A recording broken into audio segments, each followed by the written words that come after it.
ਸਵਾਗਤ ਜੀ ਤੁਹਾਡਾ ਇੱਕ ਵਾਰ ਫਿਰ ਤੋਂ। ਤੁਸੀਂ ਦੇਖ ਰਹੇ ਹੋ ਪ੍ਰਾਈਮ ਏਸ਼ੀਆ ਟੀਵੀ। ਮੈਂ ਗੁਰਪ੍ਰੀਤ ਸਿੰਘ ਸੰਧਾਵਾਲੀਆ ਤੁਹਾਡੇ ਨਾਲ, ਤੇ ਅਸੀਂ ਆਪਣੇ ਸਮੇਂ ਮੁਤਾਬਕ ਰੋਜ਼ ਅਪੜ ਜਾਈਦਾ ਤੇ ਕੋਸ਼ਿਸ਼ ਇਹ ਹੁੰਦੀ ਆ ਕਿ ਵੀ ਜੋ ਵੀ ਖਬਰਾਂ ਹੋਣ ਆਪ ਜੀ ਦੇ ਲਈ ਜਾਣਨੀਆਂ ਜ਼ਰੂਰੀ, ਉਹ ਸਾਰੀਆਂ ਆਪ ਜੀ ਦੇ ਨਾਲ ਸਾਂਝੀਆਂ ਕਰ ਦਈਏ।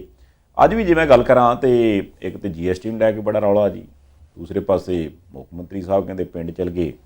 ਵੈਸੇ ਪਿੰਡ ਤੇ ਪਹਿਲਾਂ ਵੀ ਜਾਂਦੇ ਸੀ, ਪਰ ਐਤਕੀਆਂ ਵਾਲਾ ਗੇੜਾ ਕਹਿੰਦੇ ਥੋੜ੍ਹਾ ਖਾਸ ਸੀਗਾ। ਫਿਰ ਵਿਰੋਧੀ ਧਿਰਾਂ ਦੀ ਗੱਲ ਕਰ ਲਈਏ ਤੇ ਉਹਨਾਂ ਨੇ ਕਈ ਮਸਲਿਆਂ ਦੇ ਉੱਪਰ ਚੱਕ ਲਿਆ ਜੀ ਸਰਕਾਰ ਨੂੰ। ਉਹ ਕਹਿੰਦੇ ਜੀ ਆਹ ਨਹੀਂ ਕੀਤਾ, ਆਹ ਨਹੀਂ ਕੀਤਾ। ਉਧਰ ਸਰਕਾਰ ਆ, ਉਹ ਕਹਿੰਦੇ ਵੀ ਸਾਡੇ ਕੋਲੇ ਪ੍ਰੋਜੈਕਟ ਬੜੇ ਤਗੜੇ ਜੀ, ਅਸੀਂ ਆਉਣ ਵਾਲੇ ਦਿਨਾਂ 'ਚ ਵੱਟ ਦੇਖੋ ਕਿੱਦਾਂ ਕੱਢਦੇ ਹਾਂ। ਕਈ ਕੁਛ ਹੈ ਵਿਚਾਰਨ ਵਾਲਾ, ਉਹ ਸਾਰੀਆਂ ਗੱਲਾਂ ਤਾਂ ਆਪਾਂ ਕਰਦੇ ਹਾਂ। ਨਾਲ ਆਪਣੇ ਪਰਮਵੀਰ ਬਾਠ ਹੋਰੀ। ਹੋਰ WhatsApp ਕੀ ਹਾਲ ਜੀ? ਚੜ੍ਹਦੀ ਕਲਾ ਜੀ। ਸਤਿ ਸ਼੍ਰੀ ਅਕਾਲ ਸੰਧਾਲੀਆ ਸਾਹਿਬ, ਕੀ ਹਾਲ ਨੇ? ਸਤਿ ਸ਼੍ਰੀ ਅਕਾਲ ਮਹਾਰਾਜ। ਕੀ ਆਂਦੇ ਹੋ ਸਿਹਤਾਂ ਤੁਹਾਡੀਆਂ? ਕਿਉਂਕਿ ਜਿਹੜੀ ਧਰਤੀ 'ਤੇ ਤੁਸੀਂ ਗਏ ਹੋ ਉੱਥੇ ਬਾਰੇ ਮੈਨੂੰ ਪਤਾ ਲੱਗਿਆ, ਕਹਿੰਦੇ ਗੜੇਮਾਰੀ ਫੇਰ ਹੋ ਗਈ। ਥੋੜ੍ਹੇ ਥੋੜ੍ਹੇ ਇਲਾਕਿਆਂ ਦੇ ਵਿੱਚ ਹੀ ਹੁੰਦੀ ਜੀ, ਸਾਰੇ ਪਾਸੇ ਨਹੀਂ ਹੁੰਦੀ। ਕਿਉਂਕਿ ਮੈਨੂੰ ਸਿੱਧੇ ਤੌਰ ਦੇ ਉੱਤੇ ਨਜ਼ਰ ਤਾਂ ਨਹੀਂ ਆਈ, ਪਰ ਆਲੇ ਦੁਆਲੇ ਕਹਿੰਦੇ ਜੀ ਤੂਫਾਨ ਵਾਹਵਾ ਸੀ ਕਈ ਤਰ੍ਹਾਂ ਦਾ। ਅਤੇ ਕੁਦਰਤ ਆ, ਕਦੇ ਮਿਹਰਬਾਨ ਹੁੰਦੀ ਆ, ਕਦੇ ਕ੍ਰੋਧਵਾਨ ਹੁੰਦੀ ਆ। ਸੰਧਾਲੀਆ ਸਾਹਿਬ ਨਾਲੋਂ ਨਾਲ ਹੀ ਚੱਲਣਾ ਪੈਣਾ। ਪਰ ਇੱਕ ਗੱਲ ਹੈਗੀ ਆ ਵਾਟ ਸਾਹਿਬ, ਵੈਸੇ ਜਿਸ ਧਰਤੀ 'ਤੇ ਤੁਸੀਂ ਰਹਿੰਦੇ ਹੋ, ਆਮ ਤੌਰ 'ਤੇ ਅਸੀਂ ਦੇਖੋ, ਮੈਨੂੰ ਐਵੇਂ ਤੁਸੀਂ ਨਾਂ ਦਾ ਲੀਡਰ ਬਣਾਇਆ ਸੀ। ਸਾਡੇ ਗੜੇ ਪੈ ਜਾਣ ਤੇ ਸਾਡੀਆਂ ਫਸਲਾਂ ਖਰਾਬ ਹੁੰਦੀਆਂ। ਸਾਡੇ ਗੜੇ ਪੈਂਦੇ ਤੇ ਕਹਿੰਦੇ ਕਾਰਾਂ ਦੇ ਸ਼ੀਸ਼ੇ ਟੁੱਟੇ ਨੇ। ਹੈ ਕਿ ਨਹੀਂ? ਮਤਲਬ ਅਮੀਰੀ ਦੀ ਗੱਲਬਾਤ। ਹਾਂ ਨਹੀਂ, ਚਲੋ ਠੀਕ ਆ ਮਹਾਰਾਜ, ਇਹ ਤਾਂ ਤੁਹਾਡਾ ਹੀ ਦਿੱਤਾ ਹੋਇਆ ਸਾਰਾ ਕੁਛ। ਜੇ ਤੁਸੀਂ ਥੋੜ੍ਹਾ ਜਿਹਾ ਹੋਰ ਹਿਸਾਬ ਕਿਤਾਬ ਨਾਲ ਥੋੜ੍ਹਾ ਜਿਹਾ ਦੂਰ ਰਹਿੰਦੇ ਤਾਂ ਹੋ ਸਕਦਾ ਕਾਰਾਂ ਦੀ ਜਗ੍ਹਾ ਲੋਕਾਂ ਕੋਲ ਜਹਾਜ਼ ਹੁੰਦੇ। ਥੋੜ੍ਹਾ ਜਿਹਾ ਥੱਲੇ ਤੁਸੀਂ ਲਾਏ ਹੀ ਆ ਜੀ। ਪਰ ਲਾਗੇ ਲੱਗਦੇ ਆ ਕਿ ਪਾਸੇ ਮੰਨਣਾ ਨਹੀਂ ਕਿ ਚਲੋ ਜੀ ਜੀ ਕੁਦਰਤ ਦੀ ਗੱਲ ਹੈ। ਮੈਂ ਵੀ ਕੁਦਰਤ ਵੈਸੇ ਦੇਖ ਲਓ ਵੀ ਕਿੱਥੇ ਕੀ ਕੁਛ ਕਰ ਦਿੰਦੀ। ਆਮ ਤੌਰ 'ਤੇ ਬੰਦਾ ਕਹਿੰਦਾ ਗੜੇਮਾਰੀ ਨਾਲ ਫਸਲਾਂ, ਤੇ ਕਿੱਥੇ ਐਡੇ ਗੜੇ ਪੈ ਜਾਂਦੇ ਵੀ ਉਹ ਕਾਰਾਂ ਦੇ ਸ਼ੀਸ਼ੇ ਤੱਕ ਭੱਜ ਜਾਂਦੇ ਆ। ਚਲੋ ਇਹ ਵੀ ਇੱਕ ਵੱਖਰੀ ਤਰ੍ਹਾਂ ਦੇ ਰੰਗ ਹੈ ਕੁਦਰਤ ਦੇ। ਜੇ ਆਪਾਂ ਮੋੜਾ ਕੱਟੀਏ ਖਬਰਾਂ ਵਾਲੇ ਪਾਸੇ, ਤੇ ਅੱਜ ਬੜੀ ਚਰਚਾ ਰਹੀ ਮੁੱਖ ਮੰਤਰੀ ਸਾਹਿਬ ਦੀ। ਕਹਿੰਦੇ ਪਿੰਡ ਗਏ ਆਪਣੇ, ਤੇ ਹੁਣ ਖਬਰ ਬਣਾਉਣ ਵਾਲੇ ਉਹ ਇਸ ਪਾਸਿਓਂ ਘੱਟ ਲਿਖਦੇ ਨੇ ਕਿ ਵੀ ਮੁੱਖ ਮੰਤਰੀ ਆਪਣੇ ਪਿੰਡ ਗਏ। ਉਹ ਇੱਦਾਂ ਲਿਖਦੇ ਨੇ ਕਿ ਵੀ ਮੁੱਖ ਮੰਤਰੀ ਸਾਹਿਬ ਦੇ ਘਰੋਂ ਡਾਕਟਰ ਸਾਹਿਬਾਂ ਪਹਿਲੀ ਵਾਰ ਸਹੁਰਿਆਂ ਦੇ ਪਿੰਡ ਗਏ ਜੀ। ਉਸ ਯਾਤਰਾ ਨੂੰ ਕਿੱਦਾਂ ਦੇਖਦੇ ਜੀ? ਦੇਖੋ ਸੰਧਾਲੀਆ ਸਾਹਿਬ, ਚਾਅ ਤਾਂ ਹੁੰਦਾ ਹੀ ਆ ਨਾ। ਉਹ ਪਹਿਲੀ ਵਾਰੀ ਪਿੰਡ ਗਏ ਨੇ ਬੀਬੀ ਜੀ ਡਾਕਟਰ ਗੁਰਪ੍ਰੀਤ ਕੌਰ, ਤੇ ਸਹੁਰਿਆਂ ਦਾ ਪਿੰਡ ਵੀ ਦੇਖਣਾ ਸੀ, ਬਾਕੀ ਆਂਢੀਆਂ ਗੁਆਂਢੀਆਂ ਨੂੰ ਵੀ ਮਿਲਣਾ ਸੀ। ਭਗਵੰਤ ਮਾਨ ਹੋਰਾਂ ਨੇ ਬਚਪਨ ਕਿੱਥੇ ਬਿਤਾਇਆ, ਆਲਾ ਦੁਆਲਾ ਦੇਖਣ ਦੀ ਤਾਂਘ ਤਾਂ ਹੁੰਦੀ ਆ। ਗੱਲਾਂ ਬਾਤਾਂ ਉਹਨਾਂ ਨੇ ਮੁੱਖ ਮੰਤਰੀ ਹੋਰਾਂ ਤੋਂ ਕਈ ਵਾਰ ਸੁਣੀਆਂ ਹੋਣਗੀਆਂ ਕਿ ਸਾਡੇ ਪਿੰਡ ਇੱਦਾਂ ਹੁੰਦਾ। ਹੁਣ ਉਹ ਗਲੀਆਂ ਗੁਲੀਆਂ ਉਹਨਾਂ ਨੇ ਦੇਖ ਲਈਆਂ। ਚਲੋ ਇੱਕ ਤਾਂ ਇਹ ਹੋ ਗਿਆ। ਦੂਜਾ, ਹੋ ਸਕਦਾ ਕਿ ਭਗਵੰਤ ਮਾਨ ਸਾਹਿਬ 1-2 ਦਿਨ ਬਾਅਦ ਹੀ ਪਿੰਡ ਚਲੇ ਜਾਂਦੇ ਵਿਆਹ ਤੋਂ ਬਾਅਦ, ਕਿਉਂਕਿ ਮੁੱਖ ਮੰਤਰੀ ਨੇ ਕੰਮਕਾਰ ਬਾਹਲਾ, ਇੱਧਰ ਉੱਧਰ ਵੀ ਜਾਣਾ ਪੈਂਦਾ। ਸੁੱਖ ਨਾਲ ਪਾਰਟੀ ਦੇ ਪ੍ਰਚਾਰ ਦਾ ਜ਼ਿੰਮਾ ਵੀ ਹੈਗਾ। ਦਿਨ ਵਾਹਵਾ ਲੱਗ ਗਿਆ ਮੁੱਖ ਮੰਤਰੀ ਸਾਹਿਬ ਨੂੰ ਵਿਆਹ ਤੋਂ ਬਾਅਦ ਆਪਣੇ ਪਿੰਡ ਪਹੁੰਚਦੇ ਆ, ਪਰ ਪਹੁੰਚੇ। ਹੁਣ ਕਮਾਲ ਦੀ ਗੱਲ ਦੇਖੋ ਸੰਧਾਲੀਆ ਸਾਹਿਬ, ਬਹੁਤ ਸਾਰੀਆਂ ਬੀਬੀਆਂ, ਕਿਉਂਕਿ ਅੱਜ ਕੱਲ੍ਹ ਹਰ ਇੱਕ ਦੇ ਕੋਲੇ ਮੋਬਾਈਲ ਹੈ, ਬਹੁਤ ਸਾਰੀਆਂ ਬੀਬੀਆਂ ਜਿਹੜੀਆਂ ਪਿੰਡ ਦੀਆਂ ਸੀ, ਕੋਈ ਭਗਵੰਤ ਮਾਨ ਦੀ ਤਾਈ, ਕੋਈ ਚਾਚੀ, ਕੋਈ ਭੈਣ, ਕੋਈ ਭਰਜਾਈ, ਸਾਰਿਆਂ ਨੇ ਕੋਸ਼ਿਸ਼ ਕੀਤੀ ਕਿ ਭਾਈ ਆਪੋ ਆਪਣੇ ਮੋਬਾਈਲ ਦੇ ਵਿੱਚ ਆਪਾਂ ਫੋਟੋ ਜ਼ਰੂਰ ਲਹਾ ਲਈਏ ਭਗਵੰਤ ਮਾਨ ਹੋਰਾਂ ਦੀ ਤੇ ਡਾਕਟਰ ਗੁਰਪ੍ਰੀਤ ਕੌਰ ਦੀ। ਤੇ ਜਿਹੜੀ ਇੱਕ ਚੰਗੀ ਗੱਲ ਉੱਥੇ ਹੋਈ ਹੈ, ਜਿਹੜੀ ਧਿਆਨ ਮੰਗਦੀ ਹੈ, ਭਗਵੰਤ ਮਾਨ ਹੋਰਾਂ ਨੇ ਫਿਰ ਜਦੋਂ ਇਕੱਠ ਵਾਹਵਾ ਹੋ ਗਿਆ, ਫਿਰ ਮਾਈਕ ਹੱਥ ਆ ਗਿਆ, ਤੇ ਉਦੋਂ ਫਿਰ ਉਹਨਾਂ ਨੇ 1-2 ਗੱਲਾਂ ਜਿਹੜੀਆਂ ਉੱਥੇ ਆਖ ਦਿੱਤੀਆਂ। ਚਲੋ ਵਧਾਈਆਂ ਤਾਂ ਦੇਣੀਆਂ ਸੀ ਲੋਕਾਂ ਨੇ, ਵਧਾਈਆਂ ਕਬੂਲਣੀਆਂ ਵੀ ਸੀ, ਮੂੰਹ ਵੀ ਮਿੱਠਾ ਕਰਾਉਣਾ ਸੀ ਲੋਕਾਂ ਦਾ। ਪਿੰਡ ਦੇ ਨੇ, ਪਰਿਵਾਰ ਦੇ ਮੈਂਬਰ ਉਹਨਾਂ ਦੇ। ਉੱਥੇ ਉਹਨਾਂ ਨੇ ਕਿਹਾ ਜੀ ਦੇਖੋ, ਵਿਆਹ ਸਾਦੇ ਚਾਹੀਦੇ ਆ, ਮਰਨੇ ਪਰਨੇ ਦੇ ਸਮਾਗਮ ਵੀ ਸਾਦੇ ਚਾਹੀਦੇ ਆ, ਅੱਡੀਆਂ ਚੱਕ ਫਾਹਾ ਨਹੀਂ ਲੈਣਾ ਚਾਹੀਦਾ, ਗੁਰੂ ਸਾਹਿਬ ਦਾ ਹੀ ਓਟ ਆਸਰਾ ਲੈਣਾ ਚਾਹੀਦਾ। ਉਹਨਾਂ ਨੇ 50 ਲੱਖ ਤੋਂ ਲੈ ਕੇ 80 ਲੱਖ ਰੁਪਈਆ ਜਿਨ੍ਹਾਂ ਵਿਆਹਾਂ ਦੇ ਉੱਤੇ ਖਰਚ ਹੁੰਦਾ ਉਹਨਾਂ ਦਾ ਹਵਾਲਾ ਵੀ ਦਿੱਤਾ। ਇੱਕ ਜਿਹੜੀ ਪੰਜਾਬ ਦੀ ਬਹੁਤ ਵੱਡੀ ਤਰਾਸਦੀ ਆ ਸੰਧਾਲੀਆ ਸਾਹਿਬ, ਮੈਨੂੰ ਨਹੀਂ ਪਤਾ ਕਿ ਉਹਨਾਂ ਨੇ ਸਹਿਜ ਸੁਭਾਏ ਕਹਿਤਾ, ਗੰਭੀਰਤਾ ਨਾਲ ਕਿਹਾ, ਇਹਨੂੰ ਇੱਕ ਲਹਿਰ ਬਣਾਉਣਗੇ ਕਿ ਨਹੀਂ ਬਣਾਉਣਗੇ। ਉਹ ਕਹਿੰਦੇ ਜੀ ਜਿਹੜਾ ਤਾਂ ਸਰਦਾ ਪੁੱਜਦਾ, ਜਿਹਦੇ ਕੋਲੇ 4 ਪੈਸੇ ਹੈਗੇ ਆ, ਜਿਹੜਾ ਬੰਦਾ ਵਿੱਤੀ ਤੌਰ 'ਤੇ ਬਹੁਤਾ ਔਖਾ ਨਹੀਂ, ਉਹ ਬੰਦਾ ਤਾਂ ਵਿਆਹ ਦੇ ਉੱਤੇ ਖਰਚ ਕਰ ਲੈਂਦਾ, ਬਾਕੀਆਂ ਨੂੰ ਮਜਬੂਰੀ 'ਚ ਕਰਨਾ ਪੈਂਦਾ। ਕਰਜ਼ਾ ਚੱਕ ਕੇ, ਜ਼ਮੀਨ ਘਰ ਦੁਕਾਨ ਗਹਿਣੇ ਰੱਖ ਕੇ, ਤੇ ਮਗਰੋਂ ਜਦੋਂ ਬੈਂਕ ਦੀਆਂ ਫਿਰ ਕਿਸ਼ਤਾਂ ਦੇਣੀਆਂ ਹੁੰਦੀਆਂ, ਫਿਰ ਕੰਮ ਔਖਾ ਹੋ ਜਾਂਦਾ। ਇਸ ਕੰਮ ਤੋਂ ਪੰਜਾਬੀਆਂ ਨੂੰ ਕਹਿੰਦੇ ਬਚਣਾ ਚਾਹੀਦਾ। ਚਲੋ ਠੀਕ ਹੈ, ਇਹ ਉਹਨਾਂ ਦੀ ਨਿੱਜੀ ਫੇਰੀ ਸੀ, ਪਿੰਡ ਵਾਲਿਆਂ ਨੂੰ ਮਿਲਣਾ ਸੀ, ਪਰਿਵਾਰ ਨੂੰ ਮਿਲਣਾ ਸੀ, ਪਿੰਡ ਜਾਣਾ ਸੀ। ਸਾਡਾ ਨਹੀਂ ਕੋਈ ਹੱਕ ਬਣਦਾ ਕਿ ਉਸ ਮਾਮਲੇ ਦੇ ਵਿੱਚ ਕਿਸੇ ਤਰ੍ਹਾਂ ਦੀ ਅਸੀਂ ਦਖਲਅੰਦਾਜ਼ੀ ਕਰੀਏ, ਕੋਈ ਗੱਲਬਾਤ ਕਰੀਏ। ਪਰ ਹਾਂ, ਇਹ ਸੁਨੇਹਾ ਕਿਉਂਕਿ ਪੰਜਾਬ ਦੇ ਲੋਕਾਂ ਲਈ ਜ਼ਰੂਰੀ ਹੈ। ਆਪਾਂ ਪਿੰਡ ਪਿੰਡ ਦੇਖਿਆ, ਪਰਿਵਾਰਾਂ 'ਚ ਦੇਖਿਆ ਕਿ ਉਹ ਭੁਗਤਦੇ ਨੇ ਵਿੱਤੋਂ ਬਾਹਰਾ ਵਿਆਹ ਕਰਕੇ, ਕੋਈ ਮਜਬੂਰੀ ਦੇ ਵਿੱਚ, ਕੋਈ ਕਿਸੇ ਹੋਰ ਕਾਰਨ ਕਰਕੇ। ਥੋੜ੍ਹਾ ਬਚਣਾ ਚਾਹੀਦਾ। ਬਿਲਕੁਲ ਬਚਣਾ ਚਾਹੀਦਾ। ਇੱਕ ਨਾ ਮੈਂ ਇਹ ਸੋਚਦਾ ਸੀ ਵੀ ਉਹ ਵੀਡੀਓ ਕਿਤੇ ਨਜ਼ਰ ਆਈ ਨਹੀਂ, ਜਿਹੜੀ ਆਮ ਪਿੰਡਾਂ ਦੇ ਹਿਸਾਬ ਨਾਲ ਹੋਣੀ ਚਾਹੀਦੀ ਸੀ। ਹੋਇਆ ਹੋ ਸਕਦਾ ਉੱਥੇ ਹੋਈ ਹੀ ਹੋਵੇ ਇਹ ਗੱਲ, ਪਰ ਉਹ ਕਿਸੇ ਵੀਡੀਓ 'ਚ ਮੈਨੂੰ ਨਜ਼ਰ ਨਹੀਂ ਆਈ। ਹੋ ਸਕਦਾ ਇੱਕ ਅੱਧੇ ਦਿਨ ਤੱਕ ਨਜ਼ਰ ਆ ਜੇ। ਆਮ ਨਾ ਪਿੰਡਾਂ ਜਦੋਂ ਮੰਨ ਲਓ ਕੋਈ ਨਵੀਂ ਵਿਆਹੀ ਜੋੜੀ ਆਵੇ ਨਾ, ਤੇ ਜਿਹੜੀਆਂ ਆਪਣੀਆਂ ਤਾਈਆਂ ਭਾਈਚਾਰੇ ਸ਼ਰੀਕੇ 'ਚੋਂ ਚਾਚੀਆਂ ਤਾਈਆਂ ਹੁੰਦੀਆਂ ਹੈ ਨਾ ਵੱਡੇ ਥਾਂ ਜੀ, ਉਹਨਾਂ ਦਾ ਹੁੰਦਾ ਨਹੀਂ ਕੁੜੇ ਲਿਆ ਵਹੁਟੀਏ ਦੇ ਮੈਨੂੰ ਕੋਈ ਉੱਥੋਂ 150 ਰੁਪਈਆ ਤੇ ਮੈਂ ਹੁਣ ਫਲਾਨੀ ਵੱਲ ਚੱਲੀ ਆ ਤੇ ਉਹ ਵਹੁਟੀ ਵੇਖ ਆਈ ਹੈ ਨਾ। ਤੇ ਮੈਨੂੰ ਐ ਸੀ ਵੀ ਹੋ ਸਕਦਾ ਵੀ ਕਿਸੇ ਨੇ ਕੋਈ 20 ਦਾ ਕੋਈ 50 ਦਾ ਨੋਟ ਐ ਮਰੋੜ ਕੇ ਜੇ ਮਤਲਬ ਮੁੱਠ 'ਚ ਦਿੱਤਾ ਹੋਵੇ, ਤੇ ਉਹ ਕੋਈ ਹੋ ਸਕਦਾ ਮਾਨ ਸਾਹਿਬ ਦੇ ਕੋਈ ਦੂਰੋਂ ਨੇੜਿਓਂ ਕੋਈ ਤਾਈ ਕੋਈ ਚਾਚੀ ਹੈ ਨਾ, ਕੋਈ ਸ਼ਰੀਕੇ 'ਚੋਂ ਭਾਈਚਾਰੇ 'ਚੋਂ ਹੋਵੇ, ਤੇ ਉਹਨੂੰ ਹੋਵੇ ਵੀ ਮੈਂ ਜਾ ਕੇ ਤੇ ਵਹੁਟੀ ਨੂੰ ਦੇ ਕੇ ਆਉਣੇ ਪੈਸੇ। ਤੇ ਹੋ ਸਕਦਾ ਵੀ ਉਹ ਮਾਤਾ ਨੂੰ ਲਾਗੇ ਪਹੁੰਚਣ ਦਿੱਤਾ ਹੋਵੇ ਤੇ ਨਾ ਪਹੁੰਚਣ ਦਿੱਤਾ ਹੋਵੇ ਅਗਲੇ ਨੇ, ਤੇ ਜੇ ਪਹੁੰਚੀ ਹੋਵੇ ਤੇ ਹੋ ਸਕਦਾ ਵੀ ਉਹਨੇ ਉਹ 10-20 ਫੜਾ ਕੇ ਤੇ ਉਦੋਂ ਬਾਅਦ ਸਿਰ ਵੀ ਪਲੋਸਿਆ ਹੋਵੇ। ਇਹ ਵੀਡੀਓ ਮੈਂ ਸੋਚਦਾ ਸੀ ਵੀ ਕਿਤੇ ਆਉਂਦੀ ਤੇ ਜ਼ਿਆਦਾ ਵਧੀਆ ਹੈ, ਪਰ ਆਈ ਨਹੀਂ, ਜਾਂ ਹੋ ਸਕਦਾ ਇਦਾਂ ਦੀ ਘਟਨਾ ਉੱਥੇ ਵਾਪਰੀ ਨਾ ਹੋਵੇ। ਨਹੀਂ, ਸੰਧਾਲੀਆ ਸਾਹਿਬ, ਮੈਨੂੰ ਜਿੰਨਾ ਕੁ ਉੱਥੇ ਦੇਖਣ ਨੂੰ ਮਿਲਿਆ ਜਾਂ ਫੋਟੋ ਦੇਖੀਆਂ, ਮੈਨੂੰ ਲੱਗਦਾ ਰੋਕਿਆ ਟੋਕਿਆ ਤਾਂ ਕਿਸੇ ਨੂੰ ਹੋਣਾ ਨਹੀਂ, ਨੇੜੇ ਨੇੜੇ ਹੀ ਸੀ ਸਾਰੇ। ਪਰ ਹਾਂ, ਇੱਦਾਂ ਵੀ ਹੋ ਸਕਦਾ ਹੈ ਕਿ ਕਿਸੇ ਬੀਬੀ ਨੇ ਉੱਥੇ ਵੀ ਕਿਹਾ ਹੋਵੇ ਕਿ ਕੁੜੀਏ ਚਲੋ ਵਧੀਆ, ਹੁਣ ਘਰ ਘਰ ਚੰਗੇ ਤਰੀਕੇ ਨਾਲ ਘਰ ਆ ਸਾਂਭਿਓ ਆਪਣਾ, ਆ ਸੱਸ ਤੇਰੀ ਨਾਲ ਤਾਂ ਬਹੁਤਾ ਹੀ ਪਿਆਰ ਆ, ਅਸੀਂ ਤਾਂ ਇਕੱਠੀਆਂ ਹੀ ਇੱਥੇ, ਇਹਨਾਂ ਦੇ ਵੀ ਖੇਤ ਸਾਡੇ ਖੇਤ ਨਾਲੋਂ ਨਾਲ ਹੀ ਸੀਗੇ, ਤੇ ਜਦੋਂ ਮਾਸਟਰ ਜੀ ਹੋਣਾ ਨੇ ਚਲ ਜਾਣਾ ਫਿਰ ਡਿਊਟੀ ਤੇ, ਮੈਂ ਵੀ ਕੰਮ ਕਰਕੇ ਵਿਹਲੀ ਹੋ ਜਾਣਾ, ਇਹਨਾਂ ਨੇ ਵੀ ਵਿਹਲੇ ਹੋ ਜਾਣਾ, ਅਸੀਂ ਤੇ ਇਕੱਠੀਆਂ ਘੰਟਿਆਂ ਬੱਧੀ ਗੱਲਾਂ ਬਾਤਾਂ ਕਰਨੀਆਂ, ਕੰਮ ਕਰਨੇ, ਵਿਹੜੇ ਬੂੜੇ ਲਿਪਣ ਨੂੰ, ਇਹਦਾ ਮਿੱਟੀ ਵੀ ਇਕੱਠੀਆਂ ਲੈਣ ਚਲ ਜਾਂਦੀਆਂ ਹੁੰਦੀਆਂ ਸੀ। ਤਾਂ ਜਾਂ ਹੋ ਸਕਦਾ ਕੋਈ ਬੀਬੀ ਇੱਦਾਂ ਵੀ ਕਹਿੰਦੀ ਹੋਵੇ, ਭਗਵੰਤ ਇਹ ਤਾਂ ਸਾਡੇ ਕੋਲੇ ਖੇਲਿਆ, ਨਿੱਕਾ ਹੁੰਦਾ ਹੀ ਬੜਾ ਵਧੀਆ ਸੀ ਇੱਦਾਂ, ਜਦੋਂ ਸਕੂਲੇ ਕਿਤੇ ਜਾਣਾ ਤੇ ਉੱਥੋਂ ਕੋਈ ਜਿੱਤ ਕੇ ਲਿਆਉਣੀ ਮੈਡਲ ਟਰਾਫੀ, ਪਹਿਲਾਂ ਮੈਨੂੰ ਦਿਖਾਉਣੀ ਕਿ ਤਾਈ ਆ ਦੇਖ ਮੈਂ ਅੱਜ ਫੇਰ ਜਿੱਤ ਕੇ ਆਇਆ। ਹੋ ਸਕਦਾ ਕਈ ਗੱਲਾਂ ਬਚਪਨ ਦੀਆਂ ਜਿਹੜੀਆਂ ਭਗਵੰਤ ਮਾਨ ਹੋਰਾਂ ਨੂੰ ਆਪ ਵੀ ਚੇਤੇ ਨਾ ਹੁਣ, ਬੀਬੀਆਂ ਨੇ ਉਹਦੀ ਘਰ ਵਾਲੀ ਨੂੰ ਸੁਣਾਈਆਂ ਹੁਣ, ਭਾਈ ਡਾਕਟਰ ਗੁਰਪ੍ਰੀਤ ਕੌਰ ਹੋਰਾਂ ਨੂੰ। ਨਹੀਂ ਬਿਲਕੁਲ ਸੁਣਾਈਆਂ ਹੋਣਗੀਆਂ। ਬਾਕੀ ਉਹ ਚਲੋ ਸੁਨੇਹਾ ਵਧੀਆ ਦਿੱਤਾ ਉਹਨਾਂ ਨੇ। ਇੱਕ ਗੱਲ ਤੇ ਇਹ ਵੀ ਹੈ ਵੀ ਦੇਖੋ ਗੁਰਦੁਆਰਾ ਸਾਹਿਬ 'ਚ ਨਤਮਸਤਕ ਹੋਏ ਐਂਡ ਮੁੱਖ ਮੰਤਰੀ ਸਾਹਿਬ ਆਮ ਸੰਗਤ ਦੇ ਨਾਲ ਬਹਿ ਕੇ ਉਹਨਾਂ ਨੇ ਪ੍ਰਸ਼ਾਦਾ ਛਕਿਆ। ਮੈਨੂੰ ਲੱਗਦਾ ਵੀ ਇੱਦਾਂ ਦੀਆਂ ਵੀਡੀਓਜ਼ ਦੇ ਨਾਲ ਕਿਸੇ ਨਾ ਕਿਸੇ ਨੂੰ, ਜਿੱਦਾਂ ਕਿਸੇ ਵੇਲੇ ਹੁੰਦਾ ਨਾ ਮੇਰੇ ਕੋਲ ਐਵੇਂ ਨਜਾਇਜ਼ ਹੀ ਮਤਲਬ VIP ਫੀਲਿੰਗ ਚੱਕੀ ਫਿਰਦਾ ਹੁੰਦਾ, ਲੈ ਹੁਣ ਆਪਾਂ ਕਦੇ ਇੱਥੇ ਬਹਿ ਕੇ ਖਾਵਾਂਗੇ, ਲੈ ਹੁਣ ਥੋੜ੍ਹਾ ਜਿਹਾ ਕੋਈ 4 ਬੰਦੇ ਉੱਥੇ ਆਏ, ਥੋੜ੍ਹਾ ਪਤਾ ਲੱਗੇ ਹੈ ਨਾ। ਹੋ ਸਕਦਾ ਵੀ ਉਹਦੇ ਅੰਦਰੋਂ ਉਹ ਜਿਹੜਾ ਧੌਣ 'ਚ ਕਿੱਲਾ ਹੁੰਦਾ ਕਿਸੇ ਵੇਲੇ ਐਵੇਂ ਨਜਾਇਜ਼ VIP ਵਾਲਾ, ਜਿਹਦਾ ਕਰਕੇ ਬੰਦਾ ਅੱਡੀਆਂ ਚੁੱਕ ਕੇ ਫਾਹ ਲੈ ਕੇ ਐਵੇਂ ਕਰਜ਼ਾ ਚੜ੍ਹਾ ਲੈਂਦਾ ਸਿਰ 'ਤੇ, ਉਹ ਨਿਕਲ ਜਵੇ ਤੇ ਬਚਾਅ ਹੋ ਜਾਵੇ ਵੀ ਯਾਰ ਦੇਖੋ ਵਿਆਹ ਸਾਦਾ ਕਰ ਲਾਂਗੇ ਉਹ ਵੀ ਹੋ ਜਾਣਾ, ਥੋੜ੍ਹੇ ਬੰਦਿਆਂ ਨਾਲ ਕਰ ਲਵਾਂਗੇ ਉਹ ਵੀ ਹੋ ਜਾਣਾ, ਜੇ ਆਪਾਂ ਸਾਦਾ ਜੀਵਨ ਰੱਖ ਲਵਾਂਗੇ ਤੇ ਉਹ ਵੀ ਬੜਾ ਵਧੀਆ ਨਿਕਲ ਜਾਣਾ। ਹਾਂ, ਉਹਦੇ ਨਾਲ ਹੋਰ ਕਿਸੇ ਨੂੰ ਕੋਈ ਫਾਇਦਾ ਹੋਵੇ ਨਾ ਹੋਵੇ, ਆਪਣੀ ਜੇਬ ਨੂੰ ਫਾਇਦਾ ਹੋ ਜਾਊਗਾ। ਤੇ ਕੱਲ੍ਹ ਨੂੰ ਕਿਸੇ ਬੈਂਕ ਮੈਨੇਜਰ ਦੇ ਸਾਹਮਣੇ, ਕਿਸੇ ਸ਼ਾਹੂਕਾਰ ਦੇ ਸਾਹਮਣੇ ਐਂ ਹੱਥ ਜੇ ਜੋੜ ਕੇ ਨੀਵੀਂ ਜੀ ਪਾ ਕੇ ਨਹੀਂ ਕਹਿਣਾ ਪਊਗਾ ਜੀ ਕੋਈ ਗੱਲ ਨਹੀਂ ਜੀ ਦੇਣੇ ਹੀ ਆ ਜੀ, ਆਓ ਹੱਥੀਂ ਬੱਧੀ ਦੇਣੇ ਆ ਜੀ, ਦੇ ਦਿਆਂਗੇ ਜੀ ਜਦੋਂ ਮਿਲਣਗੇ ਜੀ, ਉਹ ਨਹੀਂ ਕਹਿਣਾ ਪਊਗਾ ਹੈ ਨਾ। ਨਹੀਂ ਤਾਂ ਜ਼ਮੀਨ ਤਾਂ ਤੁਸੀਂ ਫਿਰ ਲਿਖੀ ਹੋਈ ਆ ਜੀ, ਉੱਥੇ ਕਿਹੜਾ ਭੱਜ ਚੱਲੇ ਆ ਕਿਤੇ, ਇੱਥੇ ਹੀ ਰਹਿਣਾ ਜੀ, ਤੁਹਾਡੀਆਂ ਬਦਲੀਆਂ ਹੋ ਜਾਂਦੀਆਂ, ਸਾਡੇ ਤਾਂ ਘਰ-ਬਾਰ ਖਾਨਦਾਨੀ ਇੱਥੋਂ ਦੇ ਆ। ਬਾਕੀ ਸੰਧਾਲੀਆ ਸਾਹਿਬ ਇੱਕ ਗੱਲ ਇੱਥੇ ਹੈਗੀ ਆ, ਬੜੀ ਵਾਰੀ ਹੁੰਦਾ ਕਿ ਆਮ ਬੰਦਾ ਜਿਹੜਾ ਉਹ ਚਾਹੁੰਦਾ ਹੁੰਦਾ ਕਿ ਮੈਂ ਇਹ ਸਾਰੇ ਕੰਮ ਕਰ ਜਾ ਛੱਡ ਦਿਆਂ, ਫੋਕਾ ਟੌਰ ਟੱਪਾ ਖਰਚ ਖੁਰਚ, ਆਂਢੀ ਗੁਆਂਢੀ ਨਹੀਂ ਛੱਡਣ ਦਿੰਦੇ। ਮੈਂ ਤੁਹਾਡਾ ਨਾਂ ਨਹੀਂ ਲਿਆ, ਮੈਂ ਵੈਸੇ ਗੱਲ ਕਰਦਾ। ਆਂਢੀ ਗੁਆਂਢੀ ਕਹਿੰਦੇ ਹੁੰਦੇ ਆ ਕਿ ਲੈ ਭਾਪੇ ਤੇਰੇ ਨੇ ਸਾਰੀ ਉਮਰ ਵਧੀਆ ਲੋਕਾਂ ਦੇ ਵਿੱਚ ਵਧੀਆ ਉਹਦਾ ਸੀਗਾ ਆਉਣ ਜਾਣ, ਚਿੱਟੇ ਕੱਪੜੇ, ਸਲੂਟ ਕਰਦੇ ਸੀ ਲੋਕ ਸਾਰੇ, ਲੰਬੜਦਾਰ ਕਹਿੰਦੇ ਸੀਗੇ, ਚੌਧਰੀ ਕਹਿੰਦੇ ਸੀਗੇ, ਬੜੀ ਆਉਣੀ ਜਾਣੀ ਸੀ ਸਾਰੇ ਪਾਸੇ, ਨਾ ਹੁਣ ਤੁਸੀਂ ਸਾਦਾ ਭੋਗ ਪਾਓਗੇ, ਨਾ ਹੁਣ ਜਾਂਦੀ ਵਾਰ ਦੀ ਮਿੱਟੀ ਖਰਾਬ ਕਰੋਗੇ, ਐ ਨਾ ਕਰੋ। ਕਿਉਂਕਿ ਭਗਵੰਤ ਮਾਨ ਹੋਰਾਂ ਨੇ ਕਿਹਾ ਕਿ ਸ਼ਰਧਾਂਜਲੀ ਸਮਾਰੋਹ, ਅੰਤਮ ਅਰਦਾਸ ਦੇ ਸਮਾਰੋਹ ਬੜੇ ਮਹਿੰਗੇ ਹੋ ਗਏ। ਹੁਣ ਸੰਧਾਲੀਆ ਸਾਹਿਬ ਜਦੋਂ ਲੋਕ ਟਿਕਣ ਨਹੀਂ ਦਿੰਦੇ ਹੁੰਦੇ ਨਾ, ਜਿਨ੍ਹਾਂ ਨੇ 1 ਮਿੰਟ ਦੇ ਵਿੱਚ ਖਾ ਪੀ ਕੇ ਢਿੱਡ ਤੇ ਹੱਥ ਫੇਰ ਕੇ ਗਾਂਹ ਨੂੰ ਤੁਰ ਜਾਣਾ ਹੁੰਦਾ, ਉਹ ਜੇ ਬੰਦੇ ਕਹਿਣ ਕਿ ਭਾਈ ਇੱਦਾਂ ਥੋੜ੍ਹੀ ਕਰੀਦਾ, ਉਦਾਹਰਨ ਦਿੱਤੀ ਜਾ ਸਕਦੀ ਯਾਰ ਮੁੱਖ ਮੰਤਰੀ ਹੋਰਾਂ ਨੇ ਇੱਦਾਂ ਕੀਤਾ, ਭਗਵੰਤ ਮਾਨ ਹੋਰਾਂ ਨੇ। ਮੈਂ ਤਾਂ ਸਵੇਰ ਵਾਲੇ ਪ੍ਰਾਈਮ ਟਾਈਮ ਪ੍ਰੋਗਰਾਮ ਦੇ ਵਿੱਚ ਵੀ ਉਦਾਹਰਨ ਦਿੱਤੀ ਸੀ ਕਿ ਚੰਗੀਆਂ ਗੱਲਾਂ ਦਾ ਚੇਤਾ ਹੁੰਦਾ। ਭਗਵੰਤ ਮਾਨ ਸਾਹਿਬ ਦੀ ਪਾਰਟੀ ਦੇ ਵਿੱਚ ਹੀ ਸੀਗੇ ਇੱਕ MLA ਭਦੌੜ ਤੋਂ ਹੀ, ਜਿੱਥੋਂ ਐਤਕੀ ਚਰਨਜੀਤ ਸਿੰਘ ਚੰਨੀ ਹਾਰੇ ਆ ਤੇ ਲਾਭ ਸਿੰਘ ਜਿੱਤੇ ਆ। ਉਹ ਪਿਰਮਲ ਸਿੰਘ ਖਾਲਸਾ ਹੋਰਾਂ ਦਾ ਜਦੋਂ MLA ਬਣ ਗਏ ਉਹਦੇ ਤੋਂ ਬਾਅਦ ਵਿਆਹ ਹੋਇਆ, ਉਹਨਾਂ ਨੇ ਕੋਈ ਵੀ ਨਹੀਂ ਸੀ ਸੱਦਿਆ ਆਪਣੀ ਪਾਰਟੀ ਦਾ, ਗੁਰੂ ਘਰ ਦੇ ਵਿੱਚ ਹੀ ਆਨੰਦ ਕਾਰਜ ਹੋਇਆ ਸੀ, ਸਾਦਾ ਬਿਲਕੁਲ, ਬਹੁਤ ਥੋੜੇ ਜਿਹੇ ਲੋਕ ਸੀ।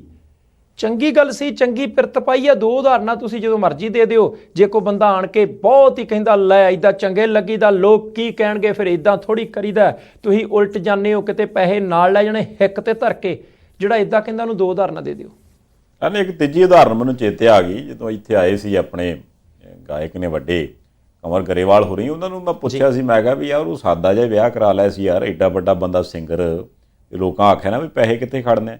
ਉਹ ਕਹਿੰਦੇ ਨਹੀਂ ਯਾਰ, ਮੈਂ ਵੀ ਉਦਾਹਰਨ ਪੇਸ਼ ਕੀਤੀ ਸੀ ਵੀ ਚਲੋ ਯਾਰ, ਜੇ ਸਾਦੀ ਚੀਜ਼ ਨਾਲ ਆਪਣਾ ਜਿਹੜਾ ਨਿੱਜੀ ਇੱਕ ਕੰਮ ਆ ਉਹ ਆਪਾਂ ਸਾਦਗੀ ਨਾਲ ਆਪਣੇ ਘਰੇ ਕਰ ਲਈਏ, ਗੁਰੂ ਮਹਾਰਾਜ ਦੀ ਅਸੀਸ ਲੈ ਲਈਏ, ਤੇ ਇਸ ਤੋਂ ਵਧੀਆ ਹੋਰ ਕੀ ਆ। ਸੋ ਗੱਲ ਇਹ ਆ ਵੀ ਹੌਲੀ ਹੌਲੀ ਚਲੋ ਇਹ ਸ਼ੁਰੂਆਤ ਹੋ ਗਈ, ਆਸ ਕਰਦੇ ਹਾਂ ਵੀ ਇਸ ਪਾਸੇ ਗੱਲ ਕੰਮ ਤੁਰੇ। ਤੇ ਦੂਜੀ ਗੱਲ, ਚਲੋ ਜੇ ਖੁਸ਼ੀਆਂ ਵਧਾਈਆਂ ਵਾਲੀ ਹੈਗੀ ਆ, ਤੇ ਉਹ ਕੁੜੀ ਨਾਭੇ ਤੋਂ ਹਰਜਿੰਦਰ, ਉਹਨੇ ਜਿਹੜਾ ਕਾਂਸੀ ਦਾ ਤਮਗਾ ਜਿੱਤਿਆ, ਤੇ ਜਿਸ ਹਿਸਾਬ ਨਾਲ ਮਾਈਆਂ ਨੇ ਗਿੱਧਾ ਪਾਇਆ ਉਹਦੇ ਘਰੋਂ, ਤੇ ਆਪਣਾ ਬਾਪੂ ਨੇ ਜਿੱਦਾਂ ਭੰਗੜਾ ਪਾਇਆ, ਉਹਦੇ ਨਾਲ ਇੱਕ ਤਰ੍ਹਾਂ ਨਾਲ ਲਹਿਰ ਜੀ ਤੇ ਹੈਗੀ ਆ ਦੁਬਾਰਾ ਵਾਪਸ ਵੀ ਨਹੀਂ ਯਾਰ, ਪੰਜਾਬ ਦੇ ਵਿੱਚ ਵੀ ਅਜੇ ਟੈਲੈਂਟ ਹੈਗਾ, ਜੇ ਉਹਨਾਂ ਨੂੰ ਹਾਂ ਕੋਈ ਸਹੀ ਸੰਭਾਲ ਕੇ ਕਿਸੇ ਨਾ ਕਿਸੇ ਪਾਸੇ ਲਾ ਲਵੇ ਤਾਂ। ਸੰਧਾਲੀਆ ਸਾਹਿਬ, ਭਾਰਤ ਦੀ ਰਾਸ਼ਟਰਪਤੀ ਬੀਬੀ ਦ੍ਰੋਪਦੀ ਮੁਰਮੂ ਜੀ, ਪ੍ਰਧਾਨ ਮੰਤਰੀ ਸਾਹਿਬ, ਬਹੁਤ ਸਾਰੇ ਕੇਂਦਰੀ ਮੰਤਰੀ, ਪੰਜਾਬ ਦੇ ਮੁੱਖ ਮੰਤਰੀ ਸਾਰਿਆਂ ਨੇ ਟਵੀਟ ਕੀਤੇ, ਵਧਾਈਆਂ ਦਿੱਤੀਆਂ ਕਿ ਭਾਈ ਬੀਬੀ ਤੂੰ ਕਮਾਲ ਕਰ ਦਿੱਤੀ ਹਰਜਿੰਦਰ ਕੌਰੇ, 71 ਕਿਲੋਗ੍ਰਾਮ ਭਾਰ ਵਰਗ ਦੇ ਵਿੱਚ ਵੇਟ ਲਿਫਟਿੰਗ ਭਾਰ ਚੱਕਿਆ। ਸੰਧਾਲੀਆ ਸਾਹਿਬ, ਇੱਥੇ ਬਹੁਤ ਇੱਕ ਚੰਗੀ ਗੱਲ ਜਿਹੜੀ ਹੈ, ਜਿੱਧਰਲੇ ਪਾਸੇ ਸਾਰੇ ਪੰਜਾਬ ਨੂੰ, ਖਾਸ ਤੌਰ ਦੇ ਉੱਤੇ ਉਹ ਬੰਦੇ ਜਿਨ੍ਹਾਂ ਨੂੰ ਐਂ ਲੱਗਦਾ ਕਿ ਨਹੀਂ ਯਾਰ ਕੁਝ ਨਹੀਂ ਹੋ ਸਕਦਾ ਪੰਜਾਬ ਦਾ। ਹੁਣ 3.25 ਕਰੋੜ ਆਬਾਦੀ ਦੇ ਵਿੱਚੋਂ ਮੈਨੂੰ ਲੱਗਦਾ ਕਿ 2 ਕਰੋੜ ਲੋਕ ਤਾਂ ਇਦਾਂ ਦੇ ਹੋਣੇ ਆ ਜਿਨ੍ਹਾਂ ਦੇ ਕੋਲੇ ਬਹੁਤੀਆਂ ਸਹੂਲਤਾਂ ਨਹੀਂ, ਕਰੋੜ ਕੁ ਬੰਦਾ ਹੀ ਆ ਜਿਹੜਾ ਸਹੂਲਤਾਂ ਵਾਲਾ ਵੱਧ ਤੋਂ ਵੱਧ। ਹੁਣ ਪੜ੍ਹਾਈ ਲਿਖਾਈ ਲਈ, ਖੇਡਾਂ ਲਈ, ਸੰਗੀਤ ਜਗਤ ਦੇ ਵਿੱਚ ਅੱਗੇ ਵਧਣ ਦੇ ਲਈ, ਕੁਝ ਵੀ ਕਰਨ ਦੇ ਲਈ ਸਾਡੇ ਕੋਲੇ ਬਹੁਤ ਸਾਰੇ ਤਰਕ ਹੁੰਦੇ ਆ, ਬਹਾਨੇ ਹੁੰਦੇ ਆ। ਬੱਸ ਪਿੰਡ ਆਉਂਦੀ ਤਾਂ ਚੰਗਾ ਸੀ, GT ਰੋਡ ਤੱਕ ਤੁਰ ਕੇ ਜਾਣਾ ਪੈਂਦਾ, ਸਟੇਡੀਅਮ ਹੁੰਦਾ ਤਾਂ ਚੰਗਾ ਸੀ, ਉੱਥੇ ਜਾ ਕੇ ਟ੍ਰੇਨਿੰਗ ਹੁੰਦੀ ਤਾਂ ਚੰਗਾ ਸੀ। ਸੰਧਾਲੀਆ ਸਾਹਿਬ, ਉੱਦਮ ਕਰਨਾ ਚਾਹੀਦਾ। ਕੱਲ ਆਪਾਂ ਜੇਰਮੀ ਦੀ ਗੱਲ ਕੀਤੀ ਸੀ, ਉਹ ਮਿਜ਼ੋਰਮ ਦਾ ਜਿਹੜਾ ਮੁੰਡਾ ਬਾਂਸ ਇਕੱਠੇ ਕਰਕੇ ਵੇਟ ਲਿਫਟਿੰਗ ਕਰਦਾ ਸੀ, ਮੈਡਲ ਜਿੱਤ ਕੇ ਆਇਆ। ਸਾਡੀ ਪੰਜਾਬ ਦੀ ਧੀ ਭੈਣ ਸਾਡੀ ਹਰਜਿੰਦਰ ਕੌਰ, ਤੁਸੀਂ ਇਹ ਦੇਖੋ ਕਿ ਪਰਿਵਾਰ ਪੂਰੇ ਦਾ ਪੂਰਾ ਇੱਕ ਕਮਰੇ 'ਚ ਰਹਿੰਦਾ ਸੀ, ਇੱਕ ਕਮਰੇ 'ਚ, ਨਾਭੇ ਨੇੜੇ ਪਿੰਡ ਹੈ, ਇੱਕ ਕਮਰੇ 'ਚ ਪਰਿਵਾਰ ਰਹਿੰਦਾ ਸੀ, 5-6 ਮੱਝਾਂ ਰੱਖਦੇ, ਉਹਨਾਂ ਮੱਝਾਂ ਦੇ ਦੁੱਧ ਦੇ ਨਾਲ ਪਰਿਵਾਰ ਦਾ ਗੁਜ਼ਾਰਾ ਚੱਲਦਾ, ਥੋੜੀ ਬਹੁਤ ਜ਼ਮੀਨ ਠੇਕੇ ਤੇ ਲੈ ਕੇ ਬਾਪੂ ਖੇਤੀ ਕਰਦਾ। ਹੋਰ ਦੇਖੋ, ਇਸ ਕੁੜੀ ਹਰਜਿੰਦਰ ਕੌਰ ਨੇ ਬਚਪਨ ਦੇ ਵਿੱਚ ਪੱਠੇ ਵੱਢੇ ਵੀ, ਕੁਤਰੇ ਵੀ ਹੱਥ ਨਾਲ, ਟੋਕਾ ਮਸ਼ੀਨ ਚਲਾਈ ਦੀ ਨਾ ਪੱਠੇ ਕੁਤਰਨ ਵਾਲੀ, ਉਹ ਬਾਹਾਂ ਐਵੇਂ ਨਹੀਂ ਭਾਰ ਚੱਕਦੀਆਂ, ਐਵੇਂ ਨਹੀਂ 71 ਕਿਲੋਗ੍ਰਾਮ ਦੇ ਵਿੱਚ ਕੈਨੇਡਾ ਦੀ ਕੁੜੀ ਵੀ ਹਰਾਈ, ਆਸਟ੍ਰੇਲੀਆ ਦੀ ਕੁੜੀ ਵੀ ਹਰਾਈ। ਜਾਣੀ ਕਿ ਕਿੰਨੇ ਨਿਊਜ਼ੀਲੈਂਡ ਵਰਗੇ ਮੁਲਕ ਨੇ ਜਿਹੜੇ ਕਾਮਨਵੈਲਥ ਖੇਡਾਂ ਦੇ ਵਿੱਚ ਆ ਰਹੇ ਆ, ਉਹਨਾਂ ਦੇ ਕੋਲੇ ਸਹੂਲਤਾਂ ਕਿੰਨੀਆਂ, ਉਹਨਾਂ ਦੇ ਕੋਲੇ ਰੁਪਈਏ ਕਿੰਨੇ, ਉਹਨਾਂ ਦੀਆਂ ਸਰਕਾਰਾਂ ਕਿੰਨਾ ਵੱਧ ਪ੍ਰਬੰਧ ਕਰਕੇ ਦਿੰਦੀਆਂ। ਤੇ ਇਧਰਲੇ ਪਾਸੇ ਸਾਡੀ ਹਰਜਿੰਦਰ ਕੌਰ ਇੰਗਲੈਂਡ ਦੇ ਵਿੱਚ ਬਲੈਤ ਜਾ ਕੇ ਉਹਨਾਂ ਦਾ ਮੁਕਾਬਲਾ ਕਰਦੀ ਹੈ। ਹੋਰ ਦੇਖੋ ਸੰਧਾਲੀਆ ਸਾਹਿਬ, ਜਦੋਂ ਬੰਦਾ ਕਹਿੰਦਾ ਨਾ ਘਰ ਹੋਵੇ, ਵਧੀਆ ਘਰ ਹੋਵੇ, ਮੌਕੇ ਮਿਲਦੇ ਤਾਂ ਤਰੱਕੀ ਕਰਦੇ, ਠੀਕ ਹੈ, ਮੌਕੇ ਮਿਲਣੇ ਚਾਹੀਦੇ ਆ। ਹੁਣ ਅੱਜ ਵੀ ਜਦੋਂ ਪੱਤਰਕਾਰ ਹਰਜਿੰਦਰ ਕੌਰ ਦੇ ਘਰੇ ਗਏ ਆ, ਸੰਧਾਲੀਆ ਸਾਹਿਬ, ਘਰ ਨੀਵਾਂ, ਬਹੁਤ ਸਧਾਰਨ ਘਰ, ਨੀਵਾਂ ਘਰ ਗਲੀ ਤੋਂ, ਜਾਣੀ ਕਿ ਉਹ ਘਰ ਜੇ ਮੀਂਹ ਬਾਹਰ ਗਲੀ 'ਚ ਬਾਅਦ 'ਚ ਪੈਂਦਾ ਹੋਣਾ, ਘਰ ਨੂੰ ਪਾਣੀ ਪਹਿਲਾਂ ਆ ਜਾਂਦਾ ਹੋਣਾ, ਪਰ ਕੋਈ ਚੀਜ਼ ਤੁਹਾਡੇ ਰਾਹ 'ਚ ਰੁਕਾਵਟ ਨਹੀਂ।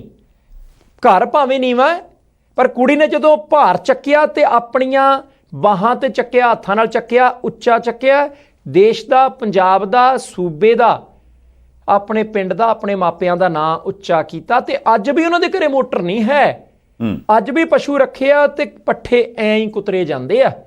ਜਾਣੀ ਔਕੜ ਵਾਲੀ ਗੱਲ ਕੋਈ ਨਹੀਂ। ਜੇ ਕਹੀਏ 40 ਸਾਲ ਪੁਰਾਣੀ ਗੱਲ ਹੈ ਜੀ, ਪਹਿਲਾਂ ਇਦਾਂ ਹੁੰਦਾ ਸੀ ਨਾ, ਅੱਜ ਇਦਾਂ ਹੁੰਦਾ, 2022 ਚ ਹੁੰਦਾ। ਕੋਸ਼ਿਸ਼ ਕਰੋ ਕੋਈ ਨਾ ਕੋਈ ਬਾਂਹ ਫੜਨ ਨਾਲ ਟੱਕਰਦਾ। ਨਹੀਂ, ਬਿਲਕੁਲ ਟੱਕਰਦਾ। ਮੈਂ ਉਹਦੇ ਬਾਪੂ ਜੀ ਦੀ ਗੱਲ ਸੁਣਦਾ ਸੀਗਾ ਵੀ ਹੈ ਤੇ ਸੰਗਾਊ ਜੀ ਸੀਗੀ, ਤੇ ਜਦੋਂ ਉਹਨੂੰ ਆਖਿਆ ਵੀ ਪੁੱਤ ਜੇ ਹੁਣ ਅੱਗੇ ਵਧਣਾ ਤੇ ਫਿਰ ਤੇ ਆਪਾਂ ਨੂੰ ਗਾਂਹ ਜਾਣਾ ਹੀ ਪੈਣਾ ਅਕੈਡਮੀ ਵਾਲੇ ਪਾਸੇ। ਉਹਨੇ ਆਖਿਆ ਵੀ ਉਹ ਤੁਰੇ ਨਾ, ਪਹਿਲਾਂ ਉਹਦਾ ਜੀ ਨਾ ਕਰੇ ਜਾਣ ਨੂੰ, ਨਹੀਂ ਨਹੀਂ ਮੈਂ ਨਹੀਂ ਜਾਣਾ, ਮੇਰਾ ਉੱਥੇ ਜੀ ਨਹੀਂ ਲੱਗਣਾ, ਮੈਂ ਕਰੂੰ ਕੀ। ਕਹਿੰਦੇ ਵੀ ਮੈਂ ਅਨੰਦਪੁਰ ਸਾਹਿਬ ਨੂੰ ਖੜਿਆ, ਉੱਥੇ ਪਹਿਲਾਂ ਬਾਬੇ ਦੇ ਮੱਥਾ ਟੇਕਿਆ, ਫਿਰ ਉਹਨੂੰ ਆਖਿਆ ਵੀ ਨਹੀਂ ਕੋਈ ਨਹੀਂ ਪੁੱਤ, ਕੋਈ ਨਹੀਂ ਧੀਏ, ਜੇ ਆਪਾਂ ਹੁਣ ਕਿਸੇ ਪਾਸੇ ਲੱਗਣਾ ਫਿਰ ਗੱਲ ਤੇ ਕਰਨੀ ਪੈਣੀ ਹੈ। ਫਿਰ ਹੋਸਟਲ 'ਚ ਛੱਡਿਆ। ਅੱਛਾ, ਬਾਪੂ ਨੇ ਇਹ ਵੀ ਆਖਿਆ ਵੀ ਮੈਂ ਮੋਬਾਈਲ ਵੀ ਲੈ ਕੇ ਦਿੱਤਾ ਵੀ ਚੱਲ ਕੋਈ ਨਹੀਂ, ਆਰੇ ਲੱਗ ਜੇ ਕੁੜੀ, ਹੈ ਨਾ, ਇਹਦਾ ਜੀ ਲੱਗ ਜੇ, ਤੂੰ ਗੱਲ ਕਰ ਲਿਆ ਕਰੀ।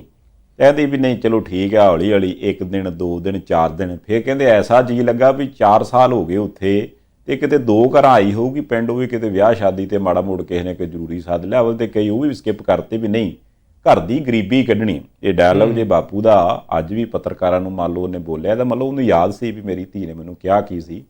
ਹੁਣ ਤੁਸੀਂ ਇਹ ਦੇਖੋ ਵੀ ਜੇ ਕੋਈ ਬੰਦਾ ਧੁੰਦਾ ਪੱਕਾ ਤੇ ਉਹ ਆਪਣੀ ਮਿਹਨਤ ਦੇ ਨਾਲ ਲੱਗਾ ਰਵੇ ਤੇ ਕਿਤੇ ਨਾ ਕਿਤੇ ਪਹੁੰਚਦਾ ਵੀ ਆ। ਅੱਜ ਮੁੱਖ ਮੰਤਰੀ ਸਾਹਿਬ ਨੇ ਐਲਾਨ ਕਰ ਦਿੱਤਾ, ਹੋ ਸਕਦਾ ਹੋਰ ਵੀ ਉਹਨੂੰ ਕੋਈ ਨਾ ਕੋਈ ਇਨਾਮ ਜਿਹੜਾ ਉਹ ਦਿੱਤਾ ਜਾਵੇ ਵੱਖ-ਵੱਖ ਸਰਕਾਰਾਂ ਵੱਲੋਂ। 40 ਲੱਖ ਰੁਪਈਆ ਕਹਿੰਦੇ ਵੀ ਨਕਦ ਇਨਾਮ ਪੰਜਾਬ ਸਰਕਾਰ ਦਊਗੀ ਹਰਜਿੰਦਰ ਕੌਰ ਨੂੰ। ਸੋ ਵਧਾਈਆਂ ਭਾਈ ਉਸ ਪਰਿਵਾਰ ਨੂੰ।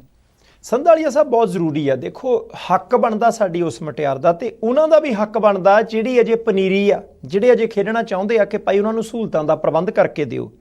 ਪਿੰਡ ਦੇ ਵਿੱਚੋਂ ਹਰਜਿੰਦਰ ਕੌਰ ਵਿਕਸਿਤ ਹੋ ਕੇ ਡਿਵੈਲਪ ਹੋ ਕੇ ਬਾਹਰਲੇ ਪਾਸੇ ਨੂੰ, ਉਹਦਾ ਬਾਪੂ ਚੰਗਾ, ਉਹਦਾ ਪਰਿਵਾਰ ਚੰਗਾ, ਇਹ ਵੀ ਕਿਹਾ ਉਹਨਾਂ ਨੇ ਕਿ ਭਰਾ ਨੇ ਵੀ ਬੜਾ ਸਾਥ ਦਿੱਤਾ।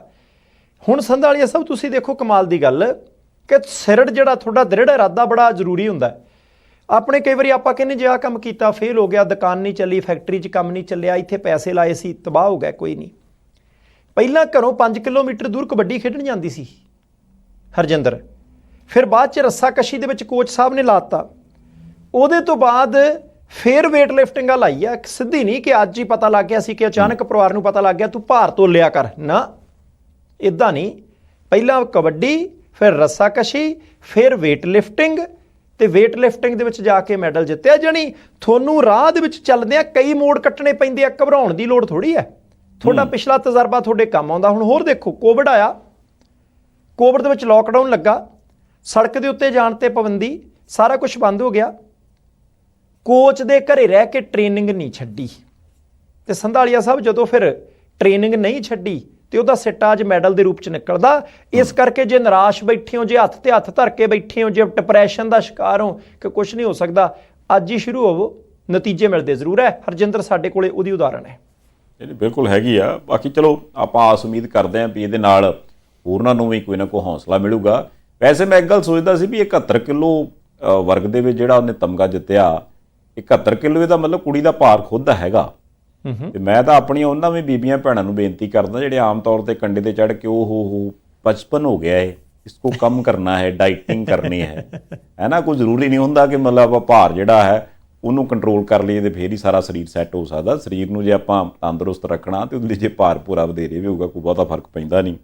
ਅੱਛਾ, ਦੂਜੀ ਗੱਲ ਇੱਕ ਬੜੀ ਚਰਚਾ ਵਾਲੀ, ਇੱਕ ਪਾਸੇ ਤੇ ਪੰਜਾਬ ਦੀ ਅੱਜ ਇਹ ਖਬਰ ਚੱਲਦੀ ਪਈ ਆ ਤੇ ਦੂਜੇ ਪਾਸੇ ਇੱਕ ਰੇੜਕਾ ਇਹ ਪੈ ਗਿਆ ਵੀ ਇੱਕ ਜਾਨਵੀ ਕਪੂਰ ਫਿਲਮੀ ਹੀਰੋਇਨ ਆ, ਜੇ ਮੈਂ ਗਲਤ ਨਹੀਂ ਤੇ ਸ਼ਾਇਦ ਸ੍ਰੀ ਦੇਵੀ ਦੀ ਕੁੜੀ, ਉਹਦੀ ਫਿਲਮ ਇੱਕ OTT ਪਲੇਟਫਾਰਮ ਦੇ ਉੱਪਰ ਆਈ ਹੈ ਗੁੱਡ ਲੱਕ ਜੈਰੀ ਕਰਕੇ, ਤੇ ਕਿਹਾ ਇਹ ਜਾ ਰਿਹਾ ਵੀ ਸ਼ਾਇਦ ਪੰਜਾਬ ਦੀ ਤਸਵੀਰ ਉਹਦੇ 'ਚ ਫਿਰ ਇਸੇ ਤਰ੍ਹਾਂ ਦੀ ਵਿਖਾਈ ਗਈ ਹੈ ਕਿ ਵੀ ਪੰਜਾਬ ਜਿਹੜਾ ਜੀ ਉਹਦੇ ਵਿੱਚ ਚਿੱਟਾ ਵਿਕਦਾ ਹੈ ਜੀ, ਉਹਦੇ ਵਿੱਚ ਨਸ਼ੇ ਨੇ, ਨਸ਼ਿਆਂ ਦੇ ਨਾਲ ਗੈਂਗਸਟਰ ਨੇ, ਗੈਂਗਸਟਰਾਂ ਦੇ ਨਾਲ ਇਹ ਸਾਰਾ ਕੁਝ ਚੱਲਦਾ। ਮਤਲਬ ਇਹ ਜੋ ਪੁਰਾਣੀਆਂ ਹਿੰਦੀ ਫਿਲਮਾਂ 'ਚ ਬੰਬੇ ਦਿਖਾਇਆ ਜਾਂਦਾ ਸੀ, ਕੁਛ ਉੱਦਾਂ ਦੀ ਗੱਲਬਾਤ ਹੁਣ ਕਹਿੰਦੇ ਪੰਜਾਬ ਨੂੰ ਦਿਖਾਉਣ ਲੱਗ ਪੈਣ। ਪੰਜਾਬ ਦੇ ਵਿੱਚੋਂ ਕਈ ਜਿਹੜੇ ਸਿੰਗਰ ਸਾਹਿਬਾਨ ਨੇ ਉਹਨਾਂ ਨੇ ਹੁਣ ਇਸ ਚੀਜ਼ ਦੇ ਉੱਪਰ ਇਤਰਾਜ਼ ਉਜਰ ਕੀਤਾ, ਫਿਲਮਾਂ ਵਾਲਿਆਂ ਨੇ ਵੀ ਇਤਰਾਜ਼ ਕੀਤਾ ਵੀ ਕੀ ਪੰਜਾਬ ਇਸੇ ਲਈ ਰਹਿ ਗਿਆ, ਕਦੀ ਤੁਸੀਂ ਉੜਤਾ ਪੰਜਾਬ ਬਣਾ ਲੈਂਦੇ ਹੋ, ਕਦੀ ਤੁਸੀਂ ਗੁੱਡ ਲੱਕ ਜੈਰੀ ਬਣਾ ਲੈਂਦੇ ਹੋ, ਵੀ ਪੰਜਾਬ ਦੇ ਵਿੱਚ ਹੋਰ ਕੋਈ ਚੀਜ਼ ਨਹੀਂ ਲੱਭਦੀ ਤੁਹਾਨੂੰ ਵੀ ਪੰਜਾਬ ਬਾਰੇ ਕੁਝ ਹੋਰ ਵੀ ਵਿਖਾਇਆ ਜਾ ਸਕਦਾ। ਦੇਖੋ ਸੰਧਾਲੀਆ ਸਾਹਿਬ, ਇੱਕ ਗੱਲ ਤਾਂ ਪੱਕੀ ਹੈ ਕਿ ਜਦੋਂ ਇੱਕੋ ਚੀਜ਼ ਨੂੰ ਬਾਰ-ਬਾਰ ਟਾਰਗੇਟ ਕੀਤਾ ਜਾਂਦਾ ਤੇ ਉੱਥੇ ਰੋਸਾ, ਗੁੱਸਾ, ਗਿਲਾ ਸੁਭਾਵਿਕ ਹੈ। ਜੇ ਪੰਜਾਬ ਨੂੰ ਨਸ਼ੇੜੀ ਦਿਖਾਇਆ ਗਿਆ, ਕਿਉਂਕਿ ਉਹ ਆਪਾਂ ਫਿਲਮ ਨਾ ਤੁਸੀਂ ਦੇਖੀ ਨਾ ਮੈਂ ਦੇਖੀ, ਪਰ ਹੁਣ ਕਿਉਂਕਿ ਬਹੁਤ ਸਾਰੇ ਵੱਡੇ ਕਲਾਕਾਰਾਂ ਨੇ ਇਸ ਮੁੱਦੇ ਦੇ ਉੱਤੇ ਇਤਰਾਜ਼ ਕੀਤਾ ਕਿ ਭਾਈ ਆਹ ਗੱਲ ਗਲਤ ਹੈ, ਐ ਨਾ ਤੁਸੀਂ ਪੰਜਾਬ ਨੂੰ ਬਦਨਾਮ ਕਰੋ, ਉਹ ਇਤਰਾਜ਼ ਵਾਜਬ ਹੈ। ਹਾਂ, ਇੱਕ ਗੱਲ ਹੈਗੀ ਹੈ ਕਿ ਪੰਜਾਬ 'ਚ ਨਸ਼ਾ ਹੈਗਾ, ਇੱਥੇ ਨਸ਼ਾ ਵੀ ਫੜ ਹੁੰਦਾ ਹੈ, ਤਸਕਰ ਵੀ ਫੜ ਹੁੰਦੇ ਆ, ਨਸ਼ਾ ਕਰਨ ਵਾਲੇ ਵੀ ਫੜ ਹੁੰਦੇ ਆ, ਤੇ ਕਈ ਜਿਨ੍ਹਾਂ ਨੇ ਨਸ਼ਾ ਫੜਨਾ ਹੈ, ਜਾਣੀ ਕਿ ਪੁਲਿਸ ਕਰਮਚਾਰੀ ਬਹੁਤ ਥੋੜੇ ਨੇ, ਉਹ ਵੀ ਫੜੇ ਜਾਂਦੇ ਆ ਕਿ ਭਾਈ ਉਹ ਨਸ਼ਾ ਵਿਕਾਉਣ ਵਾਲਿਆਂ ਦੀ ਮਦਦ ਕਰਦੇ ਆ ਜੇ ਉਹਨਾਂ ਦੇ ਘਰੋਂ ਨਸ਼ਾ ਮਿਲਦਾ। ਇਹ ਪਿਛਲੇ ਸਮੇਂ ਦੀਆਂ ਐਗਜ਼ਾਮਪਲਸ ਨੇ। ਜਦੋਂ ਕਦੇ ਫਿਲਮਾਂ ਲਿਖਣ ਵਾਲੇ, ਫਿਲਮਾਂ ਬਣਾਉਣ ਵਾਲੇ ਪੰਜਾਬ ਦੀਆਂ ਇਹ ਖਬਰਾਂ ਸੁਣਦੇ ਹੋਣਗੇ ਕਿ ਪੰਜਾਬ ਦੇ ਵਿੱਚੋਂ ਇੱਕ ਸਾਲ ਦੇ ਵਿੱਚੋਂ ਇੰਨਾ ਨਸ਼ਾ ਬਰਾਮਦ ਕੀਤਾ ਗਿਆ, ਇੰਨੇ ਲੋਕਾਂ ਤੇ ਪਰਚੇ ਕੀਤੇ ਗਏ। ਬਾਦਲ ਸਾਹਿਬ ਦੀ ਸਰਕਾਰ ਸੀ ਤਾਂ ਉਹ ਇੱਕ ਪ੍ਰਾਪਤੀ ਦੇ ਰੂਪ 'ਚ ਦੱਸਦੇ ਸੀ ਕਿ ਅਸੀਂ ਨਸ਼ਿਆਂ ਦਾ ਲੱਕ ਤੋੜਨ ਦੇ ਲਈ ਇੰਨੇ 20,000 ਤੋਂ ਉੱਪਰ ਲੋਕਾਂ ਤੇ ਜਿਹੜਾ ਉਹ ਪਰਚੇ ਕੀਤੇ ਆ। ਕੈਪਟਨ ਸਾਹਿਬ ਦੀ ਸਰਕਾਰ ਆਈ ਤਾਂ ਫਿਰ ਉਹਨਾਂ ਨੇ ਵੀ ਆਖਿਆ, ਹੁਣ ਵਾਲੇ ਵੀ ਕਹਿੰਦੇ ਸੀ ਕਿ ਅਸੀਂ ਨਸ਼ਿਆਂ ਦੇ ਖਿਲਾਫ ਠੋਕ ਵਜਾ ਕੇ ਕਾਰਵਾਈ ਕਰਨੇ ਆ। ਕਾਰਜਕਾਰੀ DGP ਸਾਹਿਬ ਦਾ ਬਿਆਨ ਆਉਂਦਾ ਹੈ। ਇਹ ਸਾਰੀਆਂ ਰਿਪੋਰਟਾਂ ਉੱਪਰ ਤੱਕ ਜਾਂਦੀਆਂ ਹੋਣੀਆਂ, ਅਗਲੀਆਂ ਫਿਲਮ ਬਣਾਤੀ। ਪਰ ਠੀਕ ਹੈ ਭਾਈ, ਤੁਹਾਨੂੰ ਪੰਜਾਬ ਦਾ ਇਹ ਪੱਖ ਤਾਂ ਨਜ਼ਰ ਆ ਗਿਆ ਫਿਲਮਾਂ ਬਣਾਉਣ ਵਾਲਿਓ। ਕਦੇ 1966 ਚੇਤਾ ਹੈ ਜਦੋਂ ਭਾਰਤ ਦੇ ਕੋਲੇ ਖਾਣ ਜੋਗੀ ਕਣਕ ਨਹੀਂ ਸੀ ਹੁੰਦੀ, ਖਾਣ ਜੋਗੇ ਚੌਲ ਨਹੀਂ ਸੀ ਹੁੰਦੇ, ਉਦੋਂ ਪੰਜਾਬ ਤੇ ਪੰਜਾਬ ਦੇ ਨਾਲ ਹੀ ਸੀ ਹਰਿਆਣਾ ਤੇ ਥੋੜ੍ਹਾ ਜਿਹਾ ਯੂਪੀ ਦਾ ਹਿੱਸਾ। ਇਹਨਾਂ ਇਲਾਕਿਆਂ ਦੇ ਵਿੱਚ ਹੀ ਹਰੀ ਕ੍ਰਾਂਤੀ ਲਿਆਂਦੀ ਸੀ ਨਾ। ਇਹਨਾਂ ਇਲਾਕਿਆਂ ਦੇ ਵਿੱਚੋਂ ਹੀ ਕਣਕ ਤੇ ਝੋਨਾ ਪੈਦਾ ਹੋਇਆ ਸੀ। ਕਦੇ ਇਹ ਵਿਸ਼ਾ ਵੀ ਟੱਚ ਕਰ ਲਓ ਕਿ ਭਾਈ ਅਮਰੀਕਾ ਵਰਗੇ ਅੱਖਾਂ ਦਿਖਾਉਂਦੇ ਸੀ, ਅਮਰੀਕਾ ਵਰਗੇ ਦਬਕੇ ਮਾਰਦੇ ਸੀ ਕਿ ਸਾਡੀ ਆਹ ਗੱਲ ਮੰਨੋ, ਕਣਕ ਚੌਲ ਫਿਰ ਦਿਆਂਗੇ, ਤੇ ਉਦੋਂ ਫਿਰ ਦੇਸ਼ ਦਾ ਢਿੱਡ ਕਿਹਨੇ ਭਰਿਆ ਸੀ। ਕਦੇ ਉਸ ਵਿਸ਼ੇ ਨੂੰ ਵੀ ਟੱਚ ਕਰੋ। ਲਿਆਓ 66 ਦੀ ਹਰੀ ਕ੍ਰਾਂਤੀ ਤੋਂ, 66 ਦੀ ਭੁੱਖਮਰੀ ਤੋਂ, ਫਿਰ ਪੰਜਾਬ ਦੇ ਯੋਗਦਾਨ ਦੀ ਗੱਲ, ਤੇ ਅੱਜ ਪੰਜਾਬ ਦੇ ਖੇਤਾਂ ਦੇ ਵਿੱਚ ਪੈਂਦੀਆਂ ਜ਼ਹਿਰਾਂ ਦੀ ਗੱਲ, ਸਾਡੇ ਦੇਸ਼ ਦੇ ਕਰਕੇ ਪੰਜਾਬ ਦੇ ਡਿੱਗੇ ਹੋਏ ਪਾਣੀ ਦੀ ਗੱਲ। ਆ ਜ਼ਰੂਰੀ ਨਹੀਂ ਹੈ ਕਿ ਇਕੱਲਾ ਪੰਜਾਬ ਨਸ਼ੇ ਵਾਲਾ ਹੀ ਆ। ਪੰਜਾਬ ਦੇ ਵਿੱਚ ਤਾਂ ਬਹੁਤ ਕੁਛ ਅਜੇ ਵੀ ਹੈ। ਅਜੇ ਵੀ ਤੁਸੀਂ ਦੇਖੋ, ਜੇ ਗੁਜਰਾਤ ਦੇ ਵਿੱਚ ਕਦੇ ਹੜ੍ਹ ਆਉਂਦਾ, ਕਦੇ ਭੁਚਾਲ ਆਉਂਦੇ, ਕਦੇ ਕਸ਼ਮੀਰ 'ਚ ਭੁਚਾਲ ਆਉਂਦੇ, ਭਾਰਤ ਦੇ ਕਿਸੇ ਵੀ ਹਿੱਸੇ ਦੇ ਵਿੱਚ ਕੋਈ ਆਫਤ ਪੈ ਜਾਵੇ, ਸਭ ਤੋਂ ਵੱਧ ਕਿੱਥੋਂ ਜਾਂਦੇ ਨੇ ਕੱਪੜੇ, ਸਭ ਤੋਂ ਵੱਧ ਕਿੱਥੋਂ ਜਾਂਦਾ ਰਾਸ਼ਨ, ਸਭ ਤੋਂ ਵੱਧ ਕਿੱਥੋਂ ਜਾਂਦੇ ਵਲੰਟੀਅਰ। ਔਰ ਨਾਰਥ ਈਸਟ ਦੇ ਵਿੱਚ, ਉੱਤਰ ਪੂਰਬ ਦੇ ਵਿੱਚ ਕਈ ਸੂਬੇ ਨੇ, ਆ ਪਿਛਲੇ ਸਮੇਂ 'ਚ ਹੜ੍ਹ ਆਏ ਸੀ, ਕਿੱਥੋਂ ਗਏ ਨੇ ਸਭ ਤੋਂ ਵੱਧ ਲੋਕ ਐਜ਼ ਏ ਵਲੰਟੀਅਰ ਕਿ ਭਾਈ ਅਸੀਂ ਉੱਥੇ ਜਾ ਕੇ ਕੰਮ ਕਰਨਾ। ਕਦੇ ਪੰਜਾਬ ਦੀਆਂ ਵਿਸ਼ੇਸ਼ਤਾਵਾਂ ਵੀ ਉਧਾਰ ਦੇਣੀਆਂ ਚਾਹੀਦੀਆਂ। ਹਾਂ, ਇਤਰਾਜ਼ ਕਰਨਾ ਬਹੁਤ ਚੰਗੀ ਗੱਲ ਹੈ, ਪਰ ਜੇ ਜਿਹੜੀ ਚੀਜ਼ ਅਸੀਂ ਬੁੱਕਲ ਦੇ ਵਿੱਚ ਲਈ ਫਿਰਦੇ ਹਾਂ ਉਹਦੇ ਵਿੱਚ ਕੋਈ ਕਮੀ ਕਮਜ਼ੋਰੀ ਆ ਤਾਂ ਸੰਧਾਲੀਆ ਸਾਹਿਬ ਉਹ ਵੀ ਦੂਰ ਕਰ ਹੀ ਲੈਣੀ ਚਾਹੀਦੀ ਹੈ। ਅਸੀਂ ਬਿਲਕੁਲ ਨਹੀਂ ਕਹਿ ਸਕਦੇ ਕਿ ਇਦਾਂ ਦਾ ਕੰਮ ਮੁੱਕ ਗਿਆ। ਨਹੀਂ, ਚਲੋ ਆਸ ਕਰਦੇ ਹਾਂ ਵੀ ਹੁਣ ਜੇ ਇਤਰਾਜ਼ ਹੋਇਆ, ਉਜਰ ਹੋਇਆ ਇਸ ਚੀਜ਼ ਦੇ ਉੱਪਰ, ਤੇ ਉੱਥੋਂ ਤੱਕ ਵੀ ਪਹੁੰਚੂਗਾ। ਆਉਣ ਵਾਲੇ ਦਿਨਾਂ ਦੇ ਵਿੱਚ ਜਿਹੜਾ ਕੋਈ ਚੰਗਾ ਪੱਖ ਹੈ ਉਹਦੇ ਉੱਪਰ ਵੀ ਫਿਲਮਾਂ ਬਣਨਗੀਆਂ। ਐ ਮੈਨੂੰ ਲੱਗਦਾ ਵੀ ਜੇ ਬਾਲੀਵੁੱਡ ਏਡੀ ਦੂਰ ਬੈਠ ਕੇ ਪੰਜਾਬ ਦਾ ਨੈਗੇਟਿਵ ਪੱਖ ਪੇਸ਼ ਕਰ ਰਿਹਾ, ਤੇ ਇੱਥੋਂ ਦਾ ਜਿਹੜਾ ਆਪਣਾ ਗਾਇਕ ਭਾਈਚਾਰਾ ਜਾਂ ਫਿਲਮਾਂ ਵਾਲੇ ਬੰਦੇ ਨੇ, ਉਹਨਾਂ ਨੂੰ ਪੰਜਾਬ ਦਾ ਉਹ ਪੱਖ ਜ਼ਰੂਰ ਦਿਖਾਉਣਾ ਚਾਹੀਦਾ ਜਿਹੜਾ ਪੱਖ ਵਾਕਈ ਅਜੇ ਦੁਨੀਆ ਤੋਂ ਪਾਸੇ ਰਹਿ ਗਿਆ। ਚਲੋ ਆਸ ਕਰਦੇ ਹਾਂ ਵੀ ਇਸ ਪਾਸੇ ਗੱਲਬਾਤ ਤੁਰੂਗੀ। ਦੂਜੀ ਗੱਲ ਬੜੀ WhatsApp ਬੜੀ ਚਰਚਾ 'ਚ ਆ, ਉਹ ਕਹਿੰਦੇ ਵੀ ਆ ਜੇ ਮੈਂ ਗਲਤ ਨਹੀਂ ਤੇ ਜੁਲਾਈ ਤੋਂ GST ਵਾਲੇ ਰੂਲ ਵਾਲ ਜੇ ਚੇਂਜ ਹੋਏ ਸੀ, ਕੁਛ ਚੀਜ਼ਾਂ ਦੇ ਉੱਪਰ ਦੁਬਾਰਾ GST ਲੱਗਿਆ, ਉਹਦੇ ਤੋਂ ਬਾਅਦ ਦਰਬਾਰ ਸਾਹਿਬ ਦੇ ਨਾਲ ਸੰਬੰਧਿਤ ਅੰਮ੍ਰਿਤਸਰ ਸਾਹਿਬ ਦੇ ਵਿੱਚ ਸਰਾਵਾਂ ਨੇ SGPC ਦੀਆਂ, ਜਿੱਥੇ ਦੂਰੋਂ ਦੂਰੋਂ ਸ਼ਰਧਾਲੂ ਜਿਹੜੇ ਨਤਮਸਤਕ ਹੋਣ ਆਉਂਦੇ ਨੇ ਤੇ ਉਹਨਾਂ ਨੂੰ ਸਸਤੇ ਭਾਅ ਦੇ ਉੱਪਰ ਉੱਥੇ ਠਾਹਰ ਮਿਲ ਜਾਂਦੀ ਹੈ। ਅਗਲਾ ਉੱਥੇ ਨਤਮਸਤਕ ਹੁੰਦਾ, ਉਸ ਤੋਂ ਬਾਅਦ ਚਲੇ ਜਾਂਦਾ। ਪਰ ਹੁਣ ਕਹਿੰਦੇ ਪਤਾ ਲੱਗਿਆ ਕਿ ਵੀ ਉਹ GST ਦੇ ਦਾਇਰੇ 'ਚੋਂ ਸਰਾਵਾਂ ਵੀ ਆ ਗਈਆਂ 3, ਤੇ ਉਹਦੇ 'ਚੋਂ ਇੱਕ ਸਰਾਂ ਦਾ ਤੇ ਕਹਿੰਦੀ ਮੈਂ ਵੇਖਿਆ ਕੋਈ 2 ਕਰੋੜ ਤੋਂ ਵੱਧ ਦਾ ਕਹਿੰਦੇ ਉਹ ਬਣਾਈ ਬੈਠੇ ਨੇ GST ਦੇ ਨਾਲ ਜੁਰਮਾਨਾ ਜਾਂ ਉਹਨੂੰ ਲੈ ਕੇ ਰੌਲਾ ਪੈ ਗਿਆ। ਉੱਥੇ ਰਾਜ ਸਭਾ ਦੇ ਵਿੱਚ ਰਾਘਵ ਚੱਡਾ ਹੋਰਾਂ ਨੇ ਵੀ ਇਹ ਗੱਲ ਚੱਕੀ, ਪੰਜਾਬ ਦੇ ਵਿੱਚ ਮੁੱਖ ਮੰਤਰੀ ਸਾਹਿਬ ਨੇ ਵੀ ਗੱਲ ਚੱਕੀ। ਮੁੱਖ ਮੰਤਰੀ ਸਾਹਿਬ ਤਾਂ ਇਹ ਵੀ ਕਹਿੰਦੇ, ਉਹ ਕਹਿੰਦੇ ਮਹਾਰਾਜ ਸਰਾਵਾਂ ਤੇ ਥੋੜ੍ਹਾ ਇਹ ਤਾਂ ਲੋਕਾਂ ਦੀ ਸ਼ਰਧਾ ਦੇ ਉੱਪਰ ਟੈਕਸ ਆ, ਤੇ ਹਾਂ ਹੁਣ ਜਿਸ ਹਿਸਾਬ ਨਾਲ GST ਲੱਗਣ ਲੱਗ ਪਿਆ ਇੱਦਾਂ ਕਰ ਲਓ ਵੀ ਸਾਹ ਦੇ ਉੱਪਰ ਵੀ ਟੈਕਸ ਲਾ ਦਿਓ ਜੀ, ਹੋਰ ਤਾਂ ਕੋਈ ਚੀਜ਼ ਬਚੀ ਨਹੀਂ। ਇਹ ਜਿਹੜਾ ਇੱਕ ਨਵਾਂ ਮੁੱਦਾ ਚੱਲ ਪਿਆ, ਇਹਦੇ ਤੋਂ ਮੈਨੂੰ ਐਂ ਲੱਗਦਾ ਕਿ ਵੀ ਆਉਣ ਵਾਲੇ ਦਿਨਾਂ ਦੇ ਵਿੱਚ ਹੋ ਸਕਦਾ ਕੇਂਦਰ ਸਰਕਾਰ ਬੈਕਫੁੱਟ ਤੇ ਜਾਵੇ। ਸ਼੍ਰੋਮਣੀ ਗੁਰਦੁਆਰਾ ਪ੍ਰਬੰਧਕ ਕਮੇਟੀ ਦੇ ਇੱਕ ਬੁਲਾਰਾ ਸਾਹਿਬ ਨੇ ਕਿਹਾ ਕਿ ਇਹ ਗਲਤ ਹੈ ਜੀ, ਇਹ ਵਿਹਾਰ ਠੀਕ ਨਹੀਂ ਸਾਡੇ ਨਾਲ ਜਿਹੜਾ ਸੈਂਟਰ ਸਰਕਾਰ ਵੱਲੋਂ ਕੀਤਾ ਜਾ ਰਿਹਾ ਕਿ ਸਰਾਵਾਂ ਦੇ ਉੱਤੇ ਟੈਕਸ ਲਾਇਆ ਗਿਆ GST 12%, ਉਹ ਵੀ ਕਿ ਜੇ 100 ਰੁਪਈਆ ਇੱਕ ਕਮਰੇ ਦਾ ਕਿਰਾਇਆ ਤੇ ਉੱਪਰ 12 ਰੁਪਈਏ ਤੁਹਾਨੂੰ GST ਦੇਣਾ ਪਊਗਾ, 112 ਹੋ ਗਿਆ। ਹੁਣ ਸੰਧਾਲੀਆ ਸਾਹਿਬ ਤੁਸੀਂ ਦੇਖੋ, ਇਹ ਗੱਲ ਪਹਿਲੀ ਵਾਰ ਨਹੀਂ ਹੋਈ। ਤੁਹਾਨੂੰ ਯਾਦ ਹੋਣਾ ਜਦੋਂ GST ਲਾਗੂ ਕੀਤਾ ਗਿਆ ਸੀ ਤਾਂ ਉਦੋਂ ਲੰਗਰ ਦੀ ਰਸਦ ਦੇ ਉੱਤੇ GST ਤੇ ਛੋਟ ਦੇਣ ਦੀ ਮੰਗ ਚੱਲੀ ਸੀ ਕਿ ਧਾਰਮਿਕ ਸਥਾਨਾਂ ਦੇ ਲਈ ਲੰਗਰ ਲੱਗਦਾ ਹੈ, ਉੱਥੋਂ ਰਸਦ ਖਰੀਦੀ ਜਾਂਦੀ ਹੈ, ਉਹਦੇ ਤੇ GST ਦੇਣਾ ਪੈਂਦਾ ਕਿ ਉਹ GST ਮਾਫ ਕੀਤਾ ਜਾਵੇ। ਮਾਫ ਕੀਤਾ ਛੱਡਿਆ ਜਾਵੇ, ਮਾਫ ਕਾਹਦਾ ਕਰਨਾ, ਕੌਣ ਹੁੰਦਾ ਧਾਰਮਿਕ ਸਥਾਨਾਂ ਦੇ ਲਈ ਮਾਫ ਕਰਨ ਵਾਲਾ? ਕੋਈ ਨਹੀਂ। ਉਦੋਂ ਸਾਰਿਆਂ ਦੇ ਲਈ ਲੱਗਾ ਸੀ, ਕਿਸੇ ਇੱਕ ਖਾਸ ਦੇ ਲਈ ਨਹੀਂ। ਤੇ ਬਾਅਦ ਵਿੱਚ ਜਦੋਂ ਲੰਬਾ ਸਮੇਂ ਤੱਕ ਮੰਗ ਚੱਲੀ ਤਾਂ ਫਿਰ ਕੁਝ ਇੱਕ ਲਿਸਟ ਜਾਰੀ ਕੀਤੀ ਗਈ ਸੀ ਕਿ ਇਹਨਾਂ ਦੇ ਲਈ ਜੇ ਧਾਰਮਿਕ ਸਥਾਨਾਂ ਦੇ ਲਈ ਲੰਗਰ ਦੇ ਲਈ ਰਸਦ ਖਰੀਦੀ ਜਾਂਦੀ ਹੈ ਤਾਂ GST ਨਹੀਂ ਲੱਗੂਗਾ। ਵਧੀਆ। ਹੁਣ ਵੀ ਟੈਕਸ ਕਾਰੋਬਾਰਾਂ ਤੇ ਹੁੰਦੇ ਆ। ਹਰਜੀਤ ਸਿੰਘ ਗਰੇਵਾਲ ਭਾਰਤੀ ਜਨਤਾ ਪਾਰਟੀ ਦੇ ਲੀਡਰ ਨੇ, ਉਹ ਕਹਿੰਦੇ ਜੀ ਕਿਸੇ ਅਫਸਰ ਦੀ ਗਲਤੀ ਹੋਣੀ ਆ, ਲਿਖਣ ਦੇ ਵਿੱਚ ਹੋ ਗਿਆ ਹੋਣਾ, ਇਹ ਅਫਸਰਾਂ ਦੀ ਗਲਤੀ ਹੋਣੀ, ਸਰਕਾਰਾਂ ਦੀ ਮਨਸ਼ਾ ਇਦਾਂ ਦੀ ਨਹੀਂ। ਬਿਲਕੁਲ ਨਹੀਂ ਇਦਾਂ ਹੋ ਸਕਦਾ ਕਿ ਭਾਈ ਸਰਾਵਾਂ ਦੇ ਉੱਤੇ GST ਲੱਗ ਜਾਏ। ਹੁਣ ਕਾਰੋਬਾਰ ਹੁੰਦਾ ਲਾਭ ਦੇ ਲਈ ਕਿ ਮੈਂ ਇੱਕ ਫੈਕਟਰੀ ਲਾਈ ਆ, ਮੈਂ ਉਹਦੇ ਵਿੱਚ ਨਟ ਬਣਾਉਣਾ, ਪੇਚ ਬਣਾਉਣਾ, ਪੇਚਕਸ ਬਣਾਉਣਾ, ਉਹ ਮੈਂ ਅੱਗੇ ਵੇਚਣੇ ਆ, ਮੈਂ 1 ਲੱਖ ਰੁਪਈਏ ਦੇ ਵੇਚੇ ਆ, 40,000 ਰੁਪਈਆ ਮੇਰਾ ਖਰਚਾ, 60,000 ਰੁਪਈਆ ਮੇਰੀ ਬਚਤ ਹੈ, ਕਿ ਉਹਦੇ ਉੱਤੇ ਟੈਕਸ ਲਾ ਦਿਓ, ਸਮਝ ਆਉਂਦੀ ਹੈ।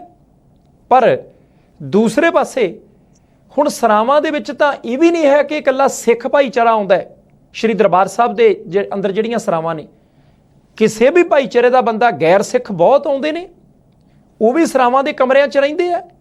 ਉਹਨਾਂ ਨੇ ਸਵੇਰੇ ਉੱਠ ਕੇ ਕੋਈ ਕਾਰੋਬਾਰ ਨਹੀਂ ਕਰਨਾ ਹੁੰਦਾ, ਉਹਨਾਂ ਨੇ ਨਤਮਸਤਕ ਹੋਣਾ ਹੁੰਦਾ, ਉਹਨਾਂ ਨੇ ਬਾਣੀ ਸਰਵਣ ਕਰਨੀ ਹੁੰਦੀ ਹੈ, ਉਹਨਾਂ ਨੇ ਪਾਵਨ ਪਵਿੱਤਰ ਸਰੋਵਰ ਦੇ ਵਿੱਚ ਇਸ਼ਨਾਨ ਕਰਨੇ ਹੁੰਦੇ ਆ। ਤੇ ਆਪਾਂ ਜੇ ਕਹੀਏ ਕਿ ਭਾਈ ਉਹਦੇ ਤੇ ਵੀ GST ਲਾ ਲਈਏ, ਠੀਕ ਹੈ, ਸਰਕਾਰ ਦਾ ਖਜ਼ਾਨਾ ਤਾਂ ਭਰ ਜੂ, ਪਰ ਉਹਦੇ ਨਾਲ ਪੈਸੇ ਤਾਂ ਆਮ ਸ਼ਰਧਾਲੂ ਦੀ ਜੇਬ ਤੋਂ ਜਾਣੇ ਆ। ਤੁਸੀਂ ਹੋਰ ਦੇਖੋ, SGPC ਵਾਲਿਆਂ ਨੇ ਤਾਂ ਇੱਥੋਂ ਤੱਕ ਵੀ ਕਿਹਾ, ਉਹ ਕਹਿੰਦੇ ਜੀ ਦੇਖੋ ਗੱਲ ਇੱਦਾਂ ਹੈ ਕਿ ਉਹ ਜਿਹੜੇ ਪੈਸੇ ਅਸੀਂ ਵਸੂਲਦੇ ਹਾਂ ਕਿ ਆਹ ਕਮਰਾ ਕਿਸੇ ਨੂੰ ਦਿੱਤਾ ਸਰਾਂ ਦੇ ਵਿੱਚ ਰਹਿਣ ਦੇ ਲਈ, ਉਹ ਉੱਥੇ ਦੀ ਮੇਨਟੇਨੈਂਸ ਦੇ ਉੱਤੇ ਲਾਉਣੇ ਆ, ਤੇ ਜੇ ਕੋਈ ਰੁਪਈਏ ਬਚਦੇ ਆ ਤੇ ਉਹ ਲੋਕ ਕੰਮਾਂ ਦੇ ਵਿੱਚ ਹੀ ਲਾਏ ਜਾਂਦੇ ਆ, ਉਹ ਸੇਵਿੰਗ ਨਹੀਂ ਕੀਤੀ ਜਾਂਦੀ ਕਿ ਕਿਸੇ ਨਿੱਜੀ ਜੇਬ ਦੇ ਵਿੱਚ ਜਾਂਦੇ ਆ। ਸੰਧਾਲੀਆ ਸਭ ਚੰਗਾ ਹੋਵੇ ਜੇ ਧਾਰਮਿਕ ਸਥਾਨਾਂ ਦੀਆਂ ਜਿਹੜੀਆਂ ਸਰਾਵਾਂ ਨੇ ਜੇ ਸੱਚੀ ਮੁੱਚੀ ਲੋਕ ਹਿੱਤ ਦੇ ਲਈ ਵਰਤੀਆਂ ਜਾ ਰਹੀਆਂ ਤਾਂ GST ਦੇ ਦਾਇਰੇ ਚੋਂ ਬਾਹਰ ਕਰ ਦੇਣਾ ਚਾਹੀਦਾ। ਐਵੇਂ ਨਹੀਂ ਤਾਂ ਇਹ ਗੱਲਾਂ ਵੱਧ ਕੇ ਨਾ ਬਹੁਤ ਦੂਰ ਤੱਕ ਚਲੇ ਜਾਂਦੀਆਂ। ਹੁਣ ਬਹੁਤ ਸਾਰੇ ਲੀਡਰ ਨੇ ਇਸ ਮੁੱਦੇ ਦੇ ਉੱਤੇ ਗੱਲ ਕਰ ਰਹੇ। ਠੀਕ ਹੈ, ਰਾਘਵ ਚੱਡਾ ਸਾਹਿਬ ਨੇ ਪਾਰਲੀਮੈਂਟ ਦੇ ਵਿੱਚ ਵੀ ਜਾਂਦੇ ਜਾਂਦੇ ਆਖਰੀ 1 ਮਿੰਟ ਦੇ ਵਿੱਚ ਇਹ ਗੱਲ ਕੀਤੀ ਹੈ। ਧਿਆਨ ਹੁਣ ਸਾਰਿਆਂ ਦਾ ਖਿੱਚਿਆ ਗਿਆ, ਹੁਣ ਧਿਆਨ ਖਿੱਚਿਆ ਗਿਆ। ਪਰ ਵੈਸੇ ਇੱਕ ਗੱਲ ਹੈ, ਜਿੱਦਾਂ ਤੁਸੀਂ ਗਰੇਵਾਲ ਸਾਹਿਬ ਦੀ ਗੱਲ ਕਰਦੇ ਸੀਗੇ, ਮੇਰੇ ਖਿਆਲ ਨਾਲ ਜਿਹੜੀ ਗੱਲ ਉਹਨਾਂ ਨੇ ਟੱਚ ਕੀਤੀ ਵੀ ਹੋ ਸਕਦਾ ਵੀ ਕਿਤੇ ਕੋਈ ਅਫੀਸ਼ੀਅਲ ਮਿਸਟੇਕ ਹੋਵੇ, ਕਲੈਰੀਕਲ ਮਿਸਟੇਕ ਹੋਵੇ, ਉਹ ਇੱਦਾਂ ਹੋ ਸਕਦਾ ਸਮਝ ਆਉਂਦੀ ਹੋਵੇ ਕਿ ਜਦੋਂ ਪੂਰੇ ਦੇਸ਼ ਦੇ ਹਿਸਾਬ ਨਾਲ ਉਹਨਾਂ ਨੇ ਕਿਹਾ ਹੋਊਗਾ ਕਿ ਇਹਨਾਂ ਸੰਸਥਾਵਾਂ ਨੂੰ ਮਾਫੀ ਆ, ਪਰ ਕੁਝ ਇੱਕ ਸੰਸਥਾਵਾਂ ਜਾਂ NGOs ਜਾਂ ਜਿੱਦਾਂ ਉਹ ਜ਼ਿਕਰ ਕਰਦੇ ਸੀ ਵੀ ਕੁਝ ਲੋਕ ਐਸੇ ਵੀ ਨੇ, ਕਹਿਣ ਨੂੰ ਉਹ ਧਾਰਮਿਕ ਸੰਸਥਾਵਾਂ ਨੇ ਜਾਂ ਧਾਰਮਿਕ ਸੰਸਥਾਵਾਂ ਦੇ ਅੰਡਰ ਉਹ ਪ੍ਰਬੰਧ ਆਉਂਦਾ, ਪਰ ਉਹਦੇ ਵਿੱਚੋਂ ਮੁਨਾਫਾ ਵੀ ਕਮਾਇਆ ਜਾਂਦਾ। ਪਰ ਹੋ ਸਕਦਾ ਵੀ ਉਹ ਕਹਿੰਦੇ ਵੀ ਜਦੋਂ ਸਾਰਿਆਂ ਦੇ ਉੱਪਰ ਗੱਲ ਆਈ ਹੋਵੇ ਤੇ ਉਹਦੇ ਉਸੇ ਕੈਟਾਗਰੀ ਦੇ ਵਿੱਚ ਬਿਨਾਂ ਜਾਣੇ ਕਿਸੇ ਨੇ ਇਹਨਾਂ ਨੂੰ ਵੀ ਗਿਣ ਲਿਆ ਹੋਵੇ। ਹਾਂ, ਜੇ ਇਸ ਤਰ੍ਹਾਂ ਹੋਇਆ ਤੇ ਮੇਰੇ ਖਿਆਲ ਨਾਲ ਇਸ ਚੀਜ਼ ਨੂੰ ਦਰੁਸਤ ਕਰ ਲੈਣਾ ਚਾਹੀਦਾ। ਆਪਾਂ ਜ਼ਰੂਰ ਯਾਦ ਕਰਾ ਦਈਏ ਕਿ ਇਸ ਤੋਂ ਪਹਿਲਾਂ ਜਦੋਂ ਲੰਗਰਾਂ ਦੇ ਉੱਪਰ ਗੱਲ ਚੱਲੀ ਸੀ, ਉਦੋਂ ਵੀ ਕੇਂਦਰ ਸਰਕਾਰ ਵਾਲੇ ਪਾਸੋਂ, ਜੇ ਮੈਂ ਗਲਤ ਨਹੀਂ, ਸ਼ਾਇਦ ਮੋਦੀ ਸਾਹਿਬ ਨੇ ਖੁਦ ਇਹ ਕਿਹਾ ਸੀ ਵੀ ਇਹੋ ਜਿਹੀ ਗੱਲ ਕੋਈ ਨਹੀਂ। ਹੁਣ ਵੀ ਮੇਰੇ ਖਿਆਲ ਨਾਲ ਜਿੰਨੀ ਛੇਤੀ ਹੋਵੇ ਉਹ ਜਿਹੜਾ ਮਸਲਾ ਉਹ ਹੱਲ ਕਰ ਲੈਣਾ ਚਾਹੀਦਾ, ਕਿਉਂਕਿ ਇੱਕ ਪਾਸੇ ਤੇ ਆਪਾਂ ਇਮੇਜ ਡਿਵੈਲਪਿੰਗ ਦੀ ਗੱਲ ਕਰਦੇ ਹਾਂ। ਮੋਦੀ ਸਾਹਿਬ ਪਿਛਲੇ ਸਮੇਂ ਦੇ ਵਿੱਚ ਸਿੱਖਾਂ ਦੇ ਵਫਦਾਂ ਨੂੰ ਮਿਲਦੇ ਨੇ, ਜਾਂ ਆਪਾਂ ਵੱਖ-ਵੱਖ ਸਰਕਾਰਾਂ ਜਿੱਥੇ ਵੀ, ਚਾਹੇ ਉਹ UP ਦੇ ਵਿੱਚ ਹੀ ਕਿਉਂ ਨਾ ਹੋਵੇ, ਜਿੱਥੇ ਕਿਤੇ ਵੀ ਕੋਈ ਸਿੱਖਾਂ ਨਾਲ ਸੰਬੰਧਿਤ ਕੋਈ ਦਿਨ ਤਿਉਹਾਰ ਹੁੰਦਾ, ਉੱਥੇ ਉਚੇਚੇ ਤੌਰ 'ਤੇ ਸਰਕਾਰੀ ਸਮਾਗਮ ਕੀਤੇ ਜਾਂਦੇ ਹਨ। ਇਹ ਦੱਸਿਆ ਜਾਂਦਾ ਕਿ ਵੀ ਸਿੱਖਾਂ ਦੇ ਲਈ ਜਾਂ ਸਿੱਖ ਭਾਈਚਾਰੇ ਦੇ ਲਈ ਕਿੰਨੀ ਨੇੜਤਾ ਰੱਖਦੀ ਹੈ BJP ਜਾਂ ਮੋਦੀ ਸਾਹਿਬ। ਅਤੇ ਜਦੋਂ ਇਹੋ ਜਿਹੀ ਖਬਰ ਆ ਜਾਂਦੀ ਹੈ, ਉਦੋਂ ਉਹ ਜਿਹੜੇ ਵਿਰੋਧ ਕਰਨ ਵਾਲੇ ਨੇ ਜਾਂ ਜਿਹੜੇ ਕਹਿ ਲਓ ਕਿ ਨੈਗੇਟਿਵ ਇਮੇਜ ਬਣਾਉਣ ਵਾਲੇ ਨੇ, ਉਹਨਾਂ ਨੂੰ ਇੱਕ ਗੱਲ ਕਰਨ ਦਾ ਮੁੱਦਾ ਮਿਲ ਜਾਂਦਾ। ਹਾਂ, ਜੇ ਇਹਦੇ ਵਿੱਚ ਕਿਤੇ ਕੋਈ ਗਲਤੀ ਹੋਈ ਆ ਤੇ ਮੇਰੇ ਖਿਆਲ ਨਾਲ ਜਿੰਨੀ ਛੇਤੀ ਉਹਨੂੰ ਦਰੁਸਤ ਕਰ ਲਿਆ ਜਾਵੇ ਉਨਾ ਹੀ ਵਧੀਆ ਗੱਲ ਆ। ਤੇ ਬਾਕੀ ਗੱਲ ਇਹ ਆ ਕਿ ਵੀ ਮਹਿੰਗਾਈ ਦਾ ਵੀ ਤੇ ਰੌਲਾ ਪਈ ਜਾਂਦਾ ਨਾ ਭਾਟ ਸਾਹਿਬ, ਮੇਰਾ ਪੂਰਾ GST ਕਹਿੰਦੇ ਵੀ ਚਲੋ ਸਰਾਵਾਂ ਤੇ ਲੱਗਾ, ਪਰ GST ਤੇ ਲੱਗਣ ਕਰਕੇ ਹੋਰ ਜਿਹੜੀਆਂ ਚੀਜ਼ਾਂ ਮਹਿੰਗੀਆਂ ਹੋ ਗਈਆਂ ਨੇ, ਉਹਨੂੰ ਲੈ ਕੇ ਹੁਣ ਪੰਜਾਬ ਸਰਕਾਰ ਲਾ ਲਓ, ਵਿਰੋਧੀ ਸਰਕਾਰਾਂ ਲਾ ਲਓ, ਸਾਰੇ ਹੀ ਆਖੀ ਜਾਂਦੇ ਵੀ ਮਹਾਰਾਜ ਲੋਕਾਂ ਦਾ ਤਾਂ ਬਿਲਕੁਲ ਹੀ ਗਲਾ ਘੁੱਟਿਆ ਗਿਆ।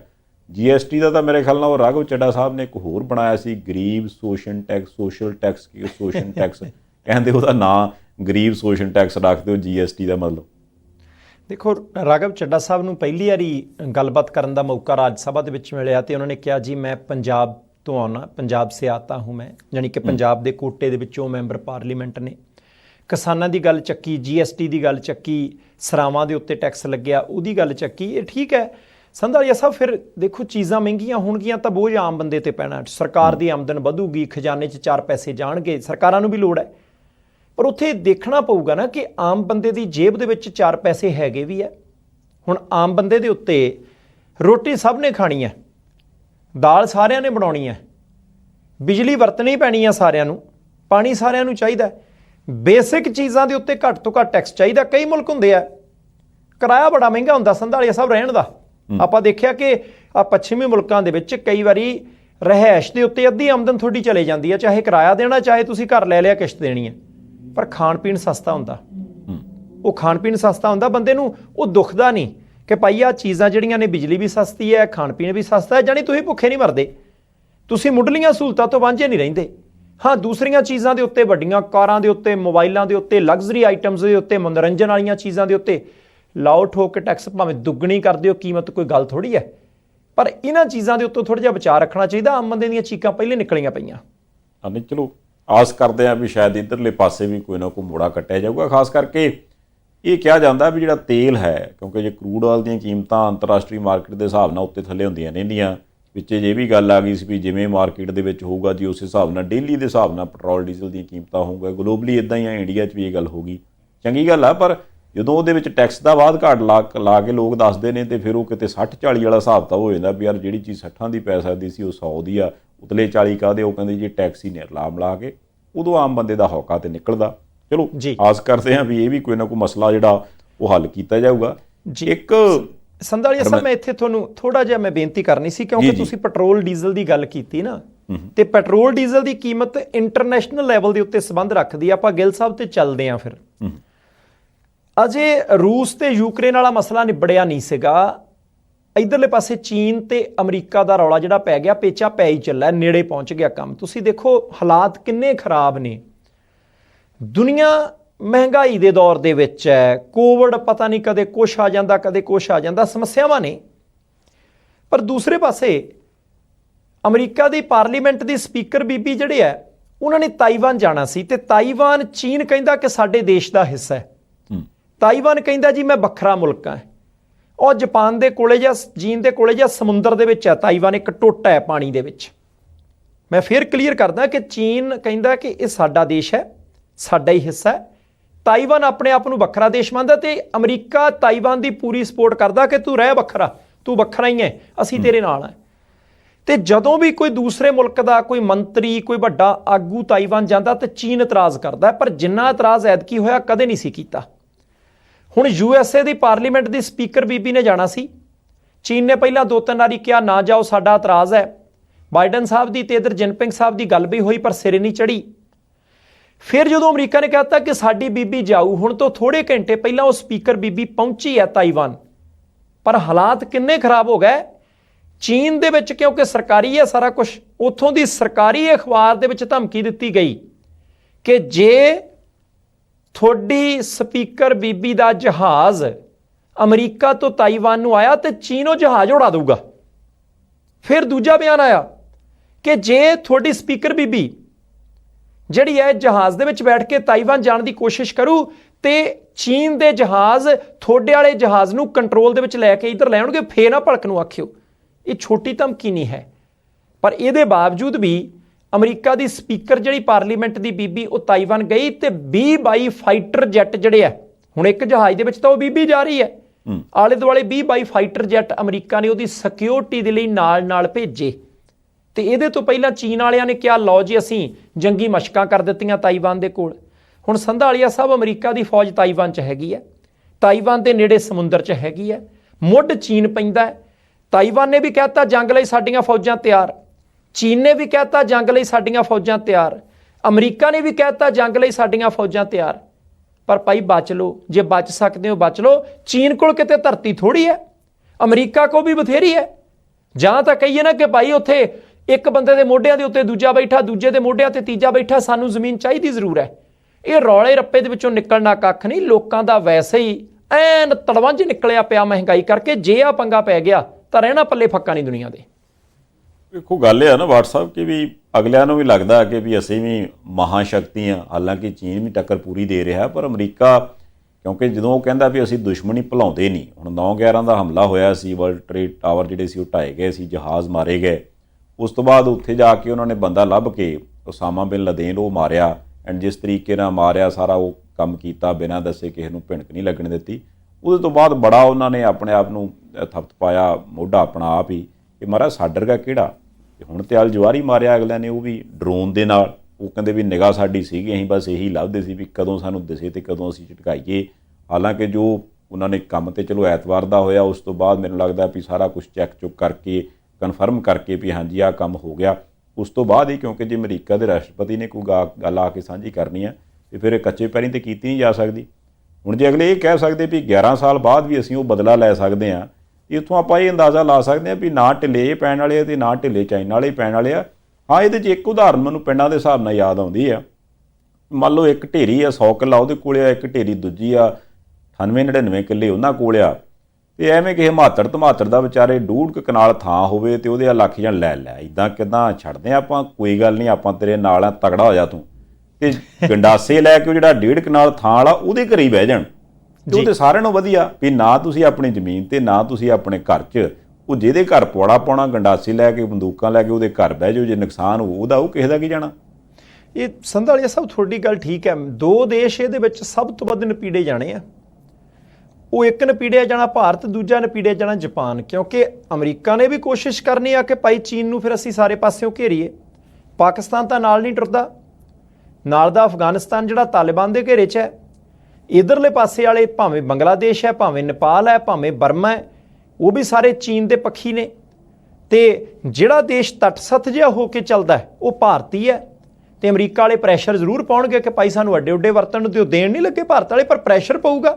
ਤੇ ਪ੍ਰੈਸ਼ਰ ਦੇ ਵਿੱਚੋਂ ਕਈ ਤਰ੍ਹਾਂ ਦੀਆਂ ਮਜਬੂਰੀਆਂ ਨਿਕਲਦੀਆਂ। ਜਾਪਾਨ ਸਿੱਧੇ ਤੌਰ ਤੇ ਅਮਰੀਕਾ ਦੇ ਨਾਲ ਹੈ, ਪਰ ਮੁੱਢ ਚੀਨ ਦੇ ਹੈ। ਇਸ ਕਰਕੇ ਜਾਪਾਨ ਹੋ ਸਕਦਾ ਜੇ ਤਾਈਵਾਨ ਤੇ ਪੰਗਾ ਪਿਆ ਤੇ ਜਾਪਾਨ ਦੇ ਫੌਜੀ ਅੱਡੇ ਅਮਰੀਕਾ ਨੇ ਵਰਤਣ ਦੀ ਕੋਸ਼ਿਸ਼ ਕੀਤੀ ਤਾਂ ਅਗਲੇ ਜਾਪਾਨ ਦੀ ਧੌਣ ਦੇ ਉੱਤੇ ਆ ਕੇ ਵੀ ਗੋਡਾ ਰੱਖ ਲੈਣ। ਸੋ ਕੰਮ ਛੋਟਾ ਨਹੀਂ ਹੋਣਾ। ਉਧਰਲੇ ਪਾਸੇ ਦੱਖਣੀ ਕੋਰੀਆ ਦਾ ਕਿਹੜਾ ਕੰਮ ਸੁਖਾਲਾ ਹੋਣਾ। ਉੱਤਰੀ ਕੋਰੀਆ ਚੀਨ ਦੇ ਨਾਲ ਹੈ, ਦੱਖਣੀ ਕੋਰੀਆ ਅਮਰੀਕਾ ਦੇ ਨਾਲ ਹੈ। ਮੁੱਢ ਨੇ ਉਹ ਵੀ। ਹੁਣ ਅਮਰੀਕਾ ਨਾਲ ਜ਼ਰੂਰ ਹੋਊਗਾ, ਪਰ ਚੀਨ ਤਾਂ ਧਰਤੀ ਦੇ ਪੱਖ ਤੋਂ ਵੱਧ ਨੇੜੇ ਹੈ। ਸੋ ਇਸ ਕਰਕੇ ਕਈ ਮੁਲਕ ਹੋਣੇ ਆ ਜਿਹੜੇ ਨਾ ਚਾਹੁੰਦੇ ਹੋਏ ਵੀ ਜੇ ਲੜਾਈ ਹੁੰਦੀ ਹੈ, ਅਸੀਂ ਉਮੀਦ ਅਰਦਾਸ ਕਰਦੇ ਹਾਂ ਕਿ ਲੜਾਈ ਨਾ ਹੋਵੇ, ਤਾਂ ਸਭ ਤੋਂ ਵੱਧ ਸ਼ਿਕਾਰ ਹੋ ਸਕਦੇ ਆ। ਭਾਰਤ ਵਰਗੇ ਮੁਲਕ ਦੇ ਲਈ ਵੀ ਇੱਕ ਪਾਸਾ ਕਰਨਾ ਸੁਖਾਲਾ ਨਹੀਂ ਹੋਣਾ। ਨਹੀਂ ਹੋ ਸਕਦਾ ਆਪਣੀਆਂ ਇਹਨਾਂ ਗੱਲਾਂ ਬਾਤਾਂ ਤੋਂ ਬਾਅਦ ਬਹੁਤ ਸਾਰੇ ਪਰਿਵਾਰ ਦੇ ਮੈਂਬਰ ਇਹ ਸੋਚਣ, ਓਏ ਐਵੇਂ ਗੱਲਾਂ ਯਾਰ ਕਰੀ ਜਾਂਦੇ ਤੁਸੀਂ, ਤਾਈਵਾਨ ਥੋੜਾ ਮੈਂ ਚੱਲਿਆ ਯਾਰ, ਮੇਰੀ ਗੱਲ ਸੁਣਾ ਦਿਓ ਕੋਈ। ਪਰ ਗੱਲ ਇਹ ਤਾਈਵਾਨ ਆਪਾਂ ਜਾਈਏ ਚਾਹੇ ਨਾ ਜਾਈਏ, ਜਿਹੜਾ ਆਪਣੇ ਅੱਡੇ ਤੇ ਮੋੜ ਤੇ ਪੈਟਰੋਲ ਪੰਪ ਹੈ ਨਾ, ਉਹਦੇ ਮੀਟਰ ਦੇ ਵਿੱਚੋਂ ਚੰਗਿਆੜੇ ਨਿਕਲਣ ਲੱਗ ਪਣੇ ਤੇਲ ਵਾਲੇ ਪਾਸਿਓਂ। ਇਹ ਵੀ ਹੋ ਸਕਦਾ ਵੀ ਜਦੋਂ ਤੇਲ ਵੱਧ ਗਿਆ ਤੇ ਫਿਰ ਮੁੜ ਕੇ ਕੱਲੀ ਚੀਜ਼ ਮਹਿੰਗੀ ਹੋ ਜਾਂਦੀ ਹੈ ਤੇ ਆਪਾਂ ਨੂੰ ਬਾਅਦ 'ਚ ਸਮਝ ਨਾ ਲੱਗੇ ਵੀ ਯਾਰ ਚੀਕਾਂ ਵੱਜਦੀਆਂ ਨੇ, ਕਿਹੜੀ ਗੱਲੋਂ ਵੱਜਦੀਆਂ ਨੇ। ਉਹ ਚੀਕਾਂ ਤਾਈਵਾਨ ਵਾਲੀਆਂ ਵੱਜਣੀਆਂ ਨੇ, ਪਰ ਵੱਜਣੀਆਂ ਆਪਣੇ ਤੇ ਆ ਕੇ ਨੇ। ਇਹ ਮੈਂ ਇਕੱਲੇ ਭਾਰਤ ਦੀ ਗੱਲ ਨਹੀਂ ਕਰ ਲਿਆ, ਇਹਦਾ ਗਲੋਬਲੀ ਫਰਕ ਪੈ ਜਾਂਦਾ। ਸੰਧਾਲੀਆ ਸਾਹਿਬ ਇੱਕ ਇੱਥੇ ਮੈਂ ਹੋਰ ਦੱਸ ਦਿਆਂ, ਸਾਡੇ ਕੋਲ ਤਾਂ ਜੇ ਭਲਕ ਨੂੰ ਮੰਨ ਲਓ ਕਿ ਭਾਰਤ ਅਮਰੀਕਾ ਵਾਲੇ ਪਾਸੇ ਹੁੰਦਾ ਹੈ, ਚੀਨ ਵਾਲੇ ਗੁੱਸੇ ਹੋ ਗਏ, ਸਾਡੇ ਕੋਲ ਤਾਂ ਮੋਮਬੱਤੀਆਂ ਨਹੀਂ ਪੂਰੀਆਂ ਹੋਣੀਆਂ। ਸਾਰਾ ਸਮਾਨ ਤਾਂ ਉਧਰਲੇ ਪਾਸੇ ਆਉਂਦਾ। ਨਿੱਕੀ ਨਿੱਕੀ ਛੈ ਜਿਹੜੀ ਹੈ ਅਸੀਂ ਬਾਜ਼ਾਰ ਦੇ ਉੱਤੇ ਨਿਰਭਰ ਕੇ ਦਿੱਤੇ ਆ। ਦੂਜੇ ਪਾਸੇ ਜੇ ਚੀਨ ਵਾਲੇ ਪਾਸੇ ਨੂੰ ਢੁੱਕਦੇ ਆ, ਅਮਰੀਕਾ ਵਾਲੇ ਜੇ ਅੱਖਾਂ ਕੱਢਣਗੇ, ਸਰਦਾ ਸਾਡਾ ਤਾਂ ਵੀ ਨਹੀਂ ਜੇ ਵਿਚਾਲੇ ਰਹਿੰਦੇ ਆ। ਕਿੰਨੀ ਵਾਰੀ ਜਦੋਂ ਰੂਸ ਤੇ ਯੂਕਰੇਨ ਵਾਲਾ ਮਸਲਾ ਸੀ, ਵੋਟਾਂ ਪੈਂਦੀਆਂ ਹੁੰਦੀਆਂ ਸੀ ਰੂਸ ਦੇ ਖਿਲਾਫ, ਭਾਰਤ ਕਹਿੰਦਾ ਹੁੰਦਾ ਸੀ ਬਾਈਕਾਟ ਬਈ, ਨਾ ਅਮਰੀਕਾ ਹੱਲ ਨਾ ਰੂਸ ਹੱਲ। ਉਦੋਂ ਵੀ ਤਾਂ ਸਾਨੂੰ ਬਾਰ-ਬਾਰ ਅਗਲੇ ਕਹਿੰਦੇ ਸੀ ਆਹ ਫਿਰ ਗੱਲ ਚੰਗੀ ਨਹੀਂ ਹੈ, ਤੁਹਾਡਾ ਸਟੈਂਡ ਫਿਰ ਠੀਕ ਨਹੀਂ ਹੈ, ਤੁਸੀਂ ਇਹਦੇ ਨਾਲ ਨਹੀਂ ਖੜਦੇ ਹੈ, ਤੁਸੀਂ ਉਹਦੇ ਨਾਲ ਨਹੀਂ ਖੜਦੇ। ਕਈ ਤਰ੍ਹਾਂ ਦੀਆਂ ਚਰਚਾਵਾਂ ਚੱਲਦੀਆਂ। ਨਹੀਂ ਕਿਸੇ ਨਾ ਕਿਸੇ ਪਾਸੇ ਤੇ ਚਲੋ ਲੱਗਣਾ ਪੈਣਾ। ਸੋ ਗੱਲ ਇਹ ਆ ਵੀ ਦੇਖੋ ਜੀ, ਆਂਢ ਲੱਗੇ ਗੁਆਂਢ ਲੱਗੇ ਕਿਤੇ ਵੀ ਲੱਗੇ, ਸੇਕ ਤੇ ਜ਼ਰੂਰ ਆਉਂਦਾ ਅੱਗ ਦਾ। ਸੋ ਆਪਾਂ ਇਹ ਆਸ ਉਮੀਦ ਕਰਦੇ ਹਾਂ ਵੀ ਇਹਦੇ ਤੋਂ ਬਚਾਅ ਹੀ ਹੋ ਜਾਵੇ ਤੇ ਚੰਗੀ ਗੱਲ ਹੈ। ਦੂਜੀ ਗੱਲ ਇਹ ਹੈ ਵਾਟ ਸਾਹਿਬ ਕਿ ਵੀ ਸੁਖਬੀਰ ਸਿੰਘ ਜੀ ਬਾਦਲ ਸਾਹਿਬ ਅਕਾਲੀ ਦਲ ਦੇ ਪ੍ਰਧਾਨ ਨੇ, ਹਾਲਾਂਕਿ ਢਾਂਚਾ ਉਹਨਾਂ ਨੇ ਭੰਗ ਕਰਤਾ ਅਕਾਲੀ ਦਲ ਦਾ, ਪਰ ਉਹਨਾਂ ਨੂੰ ਪਤਾ ਹੈ ਕਿ ਵੀ ਜੇ ਅਕਾਲੀ ਦਲ ਨੂੰ ਮੁੜ ਸੁਰਜੀਤ ਕਰਨਾ ਤੇ ਲੋਕਾਂ 'ਚ ਜਾਣਾ ਪੈਣਾ। ਅੱਜ ਕੱਲ੍ਹ ਕਿਉਂਕਿ ਮਾਲਵੇ ਦੇ ਵਿੱਚ ਸੇਮ ਦਾ ਪਹਿਲਾਂ ਬਹੁਤ ਜ਼ਿਆਦਾ ਜ਼ੋਰ ਸੀਗਾ, ਹੁਣ ਜਦੋਂ ਮੀਂਹਾਂ ਦਾ ਪਾਣੀ ਆਇਆ ਉਹਦਾ ਕਰਕੇ ਹੁਣ ਜਿੱਦਾਂ ਆਮ ਥਾਂ ਤੋਂ ਪਾਣੀ ਛੇਤੀ ਨਿਕਲ ਜਾਂਦਾ ਜਾਂ ਜੀਰ ਜਾਂਦਾ ਧਰਤੀ ਦੇ ਵਿੱਚ, ਉੱਥੇ ਕਿਉਂਕਿ ਸੇਮ ਹੈ ਇਸ ਕਰਕੇ ਉੱਥੇ ਪਾਣੀ ਖੜਾ, ਫਸਲਾਂ ਦਾ ਵੀ ਨੁਕਸਾਨ ਹੈ, ਪੱਠੇ ਦੱਥੇ ਦਾ ਵੀ ਨੁਕਸਾਨ ਹੈ, ਫਿਰ ਡੰਗਰ ਬੱਛਾ ਵੀ ਭੁੱਖਾ, ਲੋਕਾਂ ਨੂੰ ਵੀ ਬੜੀਆਂ ਮੁਸ਼ਕਿਲਾਂ ਨੇ। ਉਹਨਾਂ ਨੇ ਹੁਣ ਆਪਣੀ ਪਾਰਟੀ ਵਾਲੇ ਪਾਸਿਓਂ ਜਿੱਦਾਂ ਡਾਕਟਰੀ ਟੀਮਾਂ ਬਣਾ ਕੇ ਉੱਥੇ ਭੇਜੀਆਂ ਨੇ ਵੀ ਲੋਕਾਂ ਦੀ ਸਹਾਇਤਾ ਹੋਵੇ, ਪਲੱਸ ਕਹਿੰਦੇ ਪਾਣੀ ਪੂਣੀ ਕੱਢਣ ਦੇ ਲਈ ਵੀ ਜਿਹੜੇ ਕੋਈ ਯੰਤਰ ਨੇ ਉਹ ਵੀ ਦਿੱਤੇ ਨੇ। ਤੇ ਨਾਲ ਉਹਨਾਂ ਨੇ ਤੰਜ਼ ਜਿਹਾ ਵੀ ਕੱਸਿਆ, ਉਹ ਕਹਿੰਦੇ ਜਿਹੜਾ ਕੰਮ ਸਰਕਾਰ ਦਾ ਸੀ ਉਹ ਸਰਕਾਰ ਨੇ ਨਹੀਂ ਕੀਤਾ, ਸਾਨੂੰ ਕਰਨਾ ਪੈ ਰਿਹਾ ਐਜ਼ ਏ ਪਾਰਟੀ, ਤੇ ਅਸੀਂ ਦੇਖ ਲਓ ਲੋਕਾਂ ਦੇ ਨਾਲ ਖੜੇ ਹਾਂ। ਚਲੋ ਮੈਨੂੰ ਲੱਗਦਾ ਵੀ ਜਿਵੇਂ ਮਰਜ਼ੀ ਕਹਿ ਲਓ, ਇਹਨੂੰ ਸਿਆਸਤ ਕਹਿ ਲਓ, ਜੋ ਮਰਜ਼ੀ ਕਹਿ ਲਓ, ਪਰ ਜੇ ਇਸ ਮੌਕੇ ਤੇ ਉਹ ਲੋਕਾਂ ਦੇ ਕੰਮ ਆ ਰਹੇ ਨੇ ਤੇ ਚੰਗੀ ਗੱਲ ਹੀ ਆ, ਕੋਈ ਮਾੜੀ ਗੱਲ ਨਹੀਂ। ਸੰਧਾਲੀਆ ਸਾਹਿਬ, ਸੁਖਬੀਰ ਸਿੰਘ ਬਾਦਲ ਸਾਹਿਬ ਦਾ ਧੰਨਵਾਦ। ਜੇ ਉਹਨਾਂ ਨੇ ਡਾਕਟਰਾਂ ਦਾ ਪ੍ਰਬੰਧ ਕੀਤਾ, ਉਹ ਕਹਿੰਦੇ ਸੀ ਪਾਈਪਾਂ ਦਾ ਪੰਪਾਂ ਦਾ ਪ੍ਰਬੰਧ ਕਰਕੇ ਅਸੀਂ ਜਿਹੜਾ ਪਾਣੀ ਬਰਸਾਤ ਦਾ ਖੜਾ ਹੋ ਗਿਆ, ਕਿਉਂਕਿ ਮੀਂਹ ਬਹੁਤ ਪਏ, ਅਸੀਂ ਉਹਨੂੰ ਕੱਢਣ ਦੀ ਕੋਸ਼ਿਸ਼ ਕਰ ਰਹੇ ਹਾਂ, ਮੱਛਰ ਆ ਰਿਹਾ, ਲੋਕ ਬਿਮਾਰੀਆਂ ਦਾ ਸ਼ਿਕਾਰ ਹੋ ਰਿਹਾ, ਬਹੁਤ ਵਧੀਆ। ਜੇ ਸ਼੍ਰੋਮਣੀ ਅਕਾਲੀ ਦਲ ਨੇ ਪਾਰਟੀ ਵੱਲੋਂ ਕੋਸ਼ਿਸ਼ ਕੀਤੀ ਹੈ ਤੇ ਧੰਨਵਾਦ। ਆਪਾਂ ਕਿੰਨੀ ਵਾਰੀ ਇਹ ਜ਼ਿਕਰ ਕੀਤਾ ਕਿ ਸਿਆਸੀ ਪਾਰਟੀਆਂ ਨੇ ਰੈਲੀਆਂ ਕਰ ਸਕਦੇ ਆ, ਰੋਡ ਸ਼ੋਅ ਕਰ ਸਕਦੇ ਆ, ਰਾਤੋਂ ਰਾਤ ਹੋਰਡਿੰਗ, ਪੋਸਟਰ, ਬੋਰਡ ਸਾਰਾ ਕੁਝ ਲੱਗ ਜਾਂਦਾ ਹੈ, ਰੁਪਈਏ ਟਕੇ ਹੁੰਦੇ ਆ, ਇਸ਼ਤਿਹਾਰਾਂ ਦੇ ਉੱਤੇ ਲੱਖਾਂ ਕਰੋੜਾਂ ਰੁਪਈਆ ਖਰਚ ਕਰ ਦਿੰਦੀਆਂ ਸਿਆਸੀ ਧਿਰਾਂ, ਤੇ ਜਦੋਂ ਲੋਕਾਂ ਨੂੰ ਲੋੜ ਹੁੰਦੀ ਹੈ ਤਾਂ ਇਕੱਲੀ ਪ੍ਰੈਸ ਕਾਨਫਰੰਸ। ਚਲੋ ਠੀਕ ਹੈ, ਸ਼੍ਰੋਮਣੀ ਅਕਾਲੀ ਦਲ ਨੂੰ ਦੇਖੋ ਪਿਛਲੇ ਸਮੇਂ ਦੇ ਵਿੱਚ ਸਿਆਸੀ ਧੱਕੇ ਲੱਗੇ ਆ, 2 ਵਿਧਾਨ ਸਭਾ ਚੋਣਾਂ ਹਰੀਆਂ, ਲੋਕ ਸਭਾ ਦੀ ਚੋਣ ਹਰੀ, ਬਹੁਤ ਕੁਝ ਹੋਇਆ, ਗੱਠਜੋੜ ਟੁੱਟਿਆ, ਕੇਂਦਰੀ ਮੰਤਰੀ ਮੰਡਲ ਚੋਂ ਬਾਹਰ, ਅਕਾਲੀ ਦਲ 3 ਸੀਟਾਂ ਜਿੱਤ ਕੇ ਹਾਸ਼ੀਏ ਤੇ ਆ ਸਿਆਸੀ ਤੌਰ ਤੇ। ਪਰ ਕੋਈ ਗੱਲ ਨਹੀਂ, ਦੇਰ ਆਏ ਦਰੁਸਤ ਆਏ। ਜੇ ਹੁਣ ਲੋਕਾਂ ਦੇ ਵਿੱਚ ਜਾਣ ਲੱਗਿਆ, ਜੇ ਕੰਮ ਕਰਨ ਲੱਗਿਆ, ਰਣਨੀਤੀ ਬਦਲਣੀ ਚਾਹੀਦੀ ਹੈ। ਕੋਈ ਬੰਦਾ ਜੇ ਕਮਜ਼ੋਰੀ ਆਪਣੀ ਨੂੰ ਤਾਕਤ ਬਣਾ ਲਵੇ ਤਾਂ ਵਧੀਆ। ਹੁਣ ਜੇ ਮੰਨ ਲਓ ਕਿ ਅਕਾਲੀ ਦਲ ਦੀਆਂ ਡਾਕਟਰੀ ਟੀਮਾਂ 50 ਪਿੰਡਾਂ ਦੇ ਵਿੱਚ ਵੀ ਸਹਾਇਤਾ ਦੇਣ ਦੇ ਵਿੱਚ ਕਾਮਯਾਬ ਹੋ ਗਈਆਂ, ਲੋਕਾਂ ਨੂੰ ਤਾਂ ਸੁੱਖ ਮਿਲਿਆ ਨਾ ਸੰਧਾਲੀਆ ਸਾਹਿਬ। ਆਮ ਆਦਮੀ ਪਾਰਟੀ ਵਾਲੇ ਵੀ ਕਰਨ, ਉਹਨਾਂ ਦੀ ਵੀ ਪਾਰਟੀ ਸੁੱਖ ਨਾਲ ਬੜੀ ਵੱਡੀ ਹੈ, ਸਰਕਾਰ ਤੋਂ ਅੱਡ ਹੋ ਕੇ ਕਰ ਲਓ। ਸਰਕਾਰ ਦਾ ਤਾਂ ਫਰਜ਼ ਬਣਦਾ ਹੈ ਉਹਨੂੰ ਤਾਂ ਕਟਹਿਰੇ ਦੇ ਵਿੱਚ ਵੀ ਖੜਾ ਕਰਨਗੇ ਮੁੜ ਕੇ ਲੋਕ ਕਿ ਭਾਈ ਜਿਹੜਾ ਕੰਮ ਇਹਨਾਂ ਨੇ ਕੀਤਾ ਤੁਸੀਂ ਕਿਉਂ ਨਹੀਂ ਕਰ ਸਕੇ। ਕਾਂਗਰਸ ਪਾਰਟੀ ਵਾਲੇ ਵੀ ਕਰਨ, ਤੇ ਜੇ ਇਹ ਸਾਰੀਆਂ ਧਿਰਾਂ ਇਦਾਂ ਕਰਨ ਲੱਗ ਪੈਣਗੀਆਂ ਤਾਂ ਸੰਧਾਲੀਆ ਸਾਹਿਬ ਬਹੁਤ ਵਧੀਆ। ਸੁਖਬੀਰ ਸਿੰਘ ਬਾਦਲ ਸਾਹਿਬ ਨੇ ਇੱਕ ਹੋਰ ਵੀ ਗੱਲ ਆਖੀ, ਉਹ ਕਹਿੰਦੇ ਜੀ ਪਸ਼ੂ ਮਰ ਰਹੇ ਆ, ਪਸ਼ੂਆਂ ਨੂੰ ਇੱਕ ਬਿਮਾਰੀ ਲੱਗ ਰਹੀ ਹੈ ਆ ਮੌਸਮੀ ਤਬਦੀਲੀ ਜਾਂ ਹੋਰ ਕਾਰਨਾਂ ਕਰਕੇ, ਤੇ ਕੋਈ ਡਾਕਟਰ ਨਹੀਂ ਕਹਿੰਦੇ ਇੱਥੇ।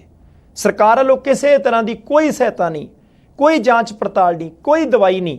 ਉਹ ਕਹਿੰਦੇ ਮੈਂ ਮੁੱਖ ਮੰਤਰੀ ਸਾਹਿਬ ਨੂੰ ਬੇਨਤੀ ਕਰਦਾ ਕਿ ਥੋੜ੍ਹਾ ਜਿਹਾ ਇੱਧਰ ਧਿਆਨ ਦਿਓ। ਬਹੁਤ ਚੰਗੀ ਗੱਲ ਹੈ, ਵਫਦ ਲੈ ਕੇ ਮਿਲਿਓ ਮੁੱਖ ਮੰਤਰੀ ਸਾਹਿਬ ਨੂੰ, ਸਰਬ ਪਾਰਟੀ ਮੀਟਿੰਗ ਸੱਦ ਲਓ। ਲੇਟ ਨਹੀਂ ਹੋ ਸਕਦੇ, ਲੇਟ ਹੋਵਾਂਗੇ ਤਾਂ ਨੁਕਸਾਨ ਖਾਵਾਂਗੇ।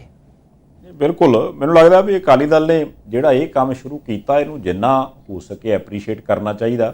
ਇਸ ਕਰਕੇ ਨਹੀਂ ਵੀ ਉਹ ਸਿਆਸਤ ਕਰ ਰਹੇ। ਦੇਖੋ ਸਿਆਸਤ ਨੇ, ਸਿਆਸਤਦਾਨਾਂ ਨੇ ਸਿਆਸਤ ਕਰਨੀ, ਪਰ ਇਹ ਉਸ ਤਰ੍ਹਾਂ ਦੀ ਸਿਆਸਤ ਹੈ ਜਿਹਦੀ ਲੋੜ ਆ, ਜਾਂ ਜਿਹੜੀ ਲੋਕਾਂ ਦੇ ਭਲੇ ਦੀ ਸਿਆਸਤ ਹੈ। ਜੇ ਮੰਨ ਲਓ ਵੀ ਉੱਥੋਂ ਪਾਣੀ ਨਿਕਲ ਜੂਗਾ, ਕਿਸੇ ਦਾ ਘਰ ਖਾਲੀ ਹੋ ਜੂਗਾ, ਕਿਸੇ ਦਾ ਕੋਈ ਪੱਠਾ ਦੱਥਾ ਬੀਜਿਆ ਜਾਊਗਾ, ਜੇ ਮੰਨ ਲਓ ਡਾਕਟਰੀ ਸਹਾਇਤਾ ਕਿਸੇ ਨੂੰ ਮਿਲ ਜੂਗੀ, ਉਹ ਜਾਣੇ ਕਿਸੇ ਨੂੰ ਆਰਾਮ ਆ ਜੂਗਾ, ਅਗਲੇ ਦਾ ਭਲਾ ਹੋ ਜੂਗਾ, ਤੇ ਉਹਦੇ 'ਚ ਅਗਲਾ ਕੱਲ ਨੂੰ ਕਹਿ ਵੀ ਦੇਵੇ ਵੀ ਭਾਈ ਸਾਡੀ ਬਾਂਹ ਫਲਾਨਿਆਂ ਨੇ ਫੜੀ, ਤੇ ਇਹ 'ਚ ਨਾਮ ਹੀ ਕੀ ਹੈ, ਇਹ 'ਚ ਹਰਜ ਵੀ ਕੀ ਹੈ।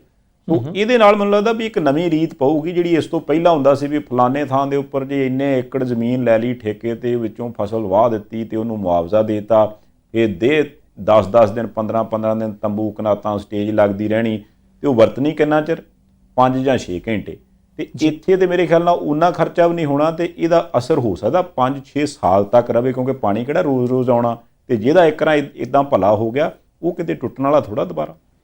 ਨਹੀਂ ਜੀ ਨਹੀਂ, ਉਹ ਤਾਂ ਲੋਕ ਇਹੀ ਚਾਹੁੰਦੇ ਆ। ਤੁਹਾਨੂੰ ਯਾਦ ਹੋਣਾ ਜਿਹੜੀ ਅੱਜ ਪਾਰਟੀ ਸਰਕਾਰ ਬਣਾ ਕੇ ਬੈਠੀ ਨਾ, ਆਮ ਆਦਮੀ ਪਾਰਟੀ, ਇੱਕ ਵਾਰੀ ਇਹਨਾਂ ਨੇ ਮੰਡੀਆਂ 'ਚ ਪਾਣੀ ਮੁਹੱਈਆ ਕਰਾਉਣ ਦੀ ਮੁਹਿੰਮ ਚਲਾਈ ਸੀ ਕਿ ਅਸੀਂ ਪੰਜਾਬ ਦੀਆਂ ਮੰਡੀਆਂ ਦੇ ਵਿੱਚ ਪਾਣੀ ਦੇ ਘੜੇ ਰੱਖਾਂਗੇ।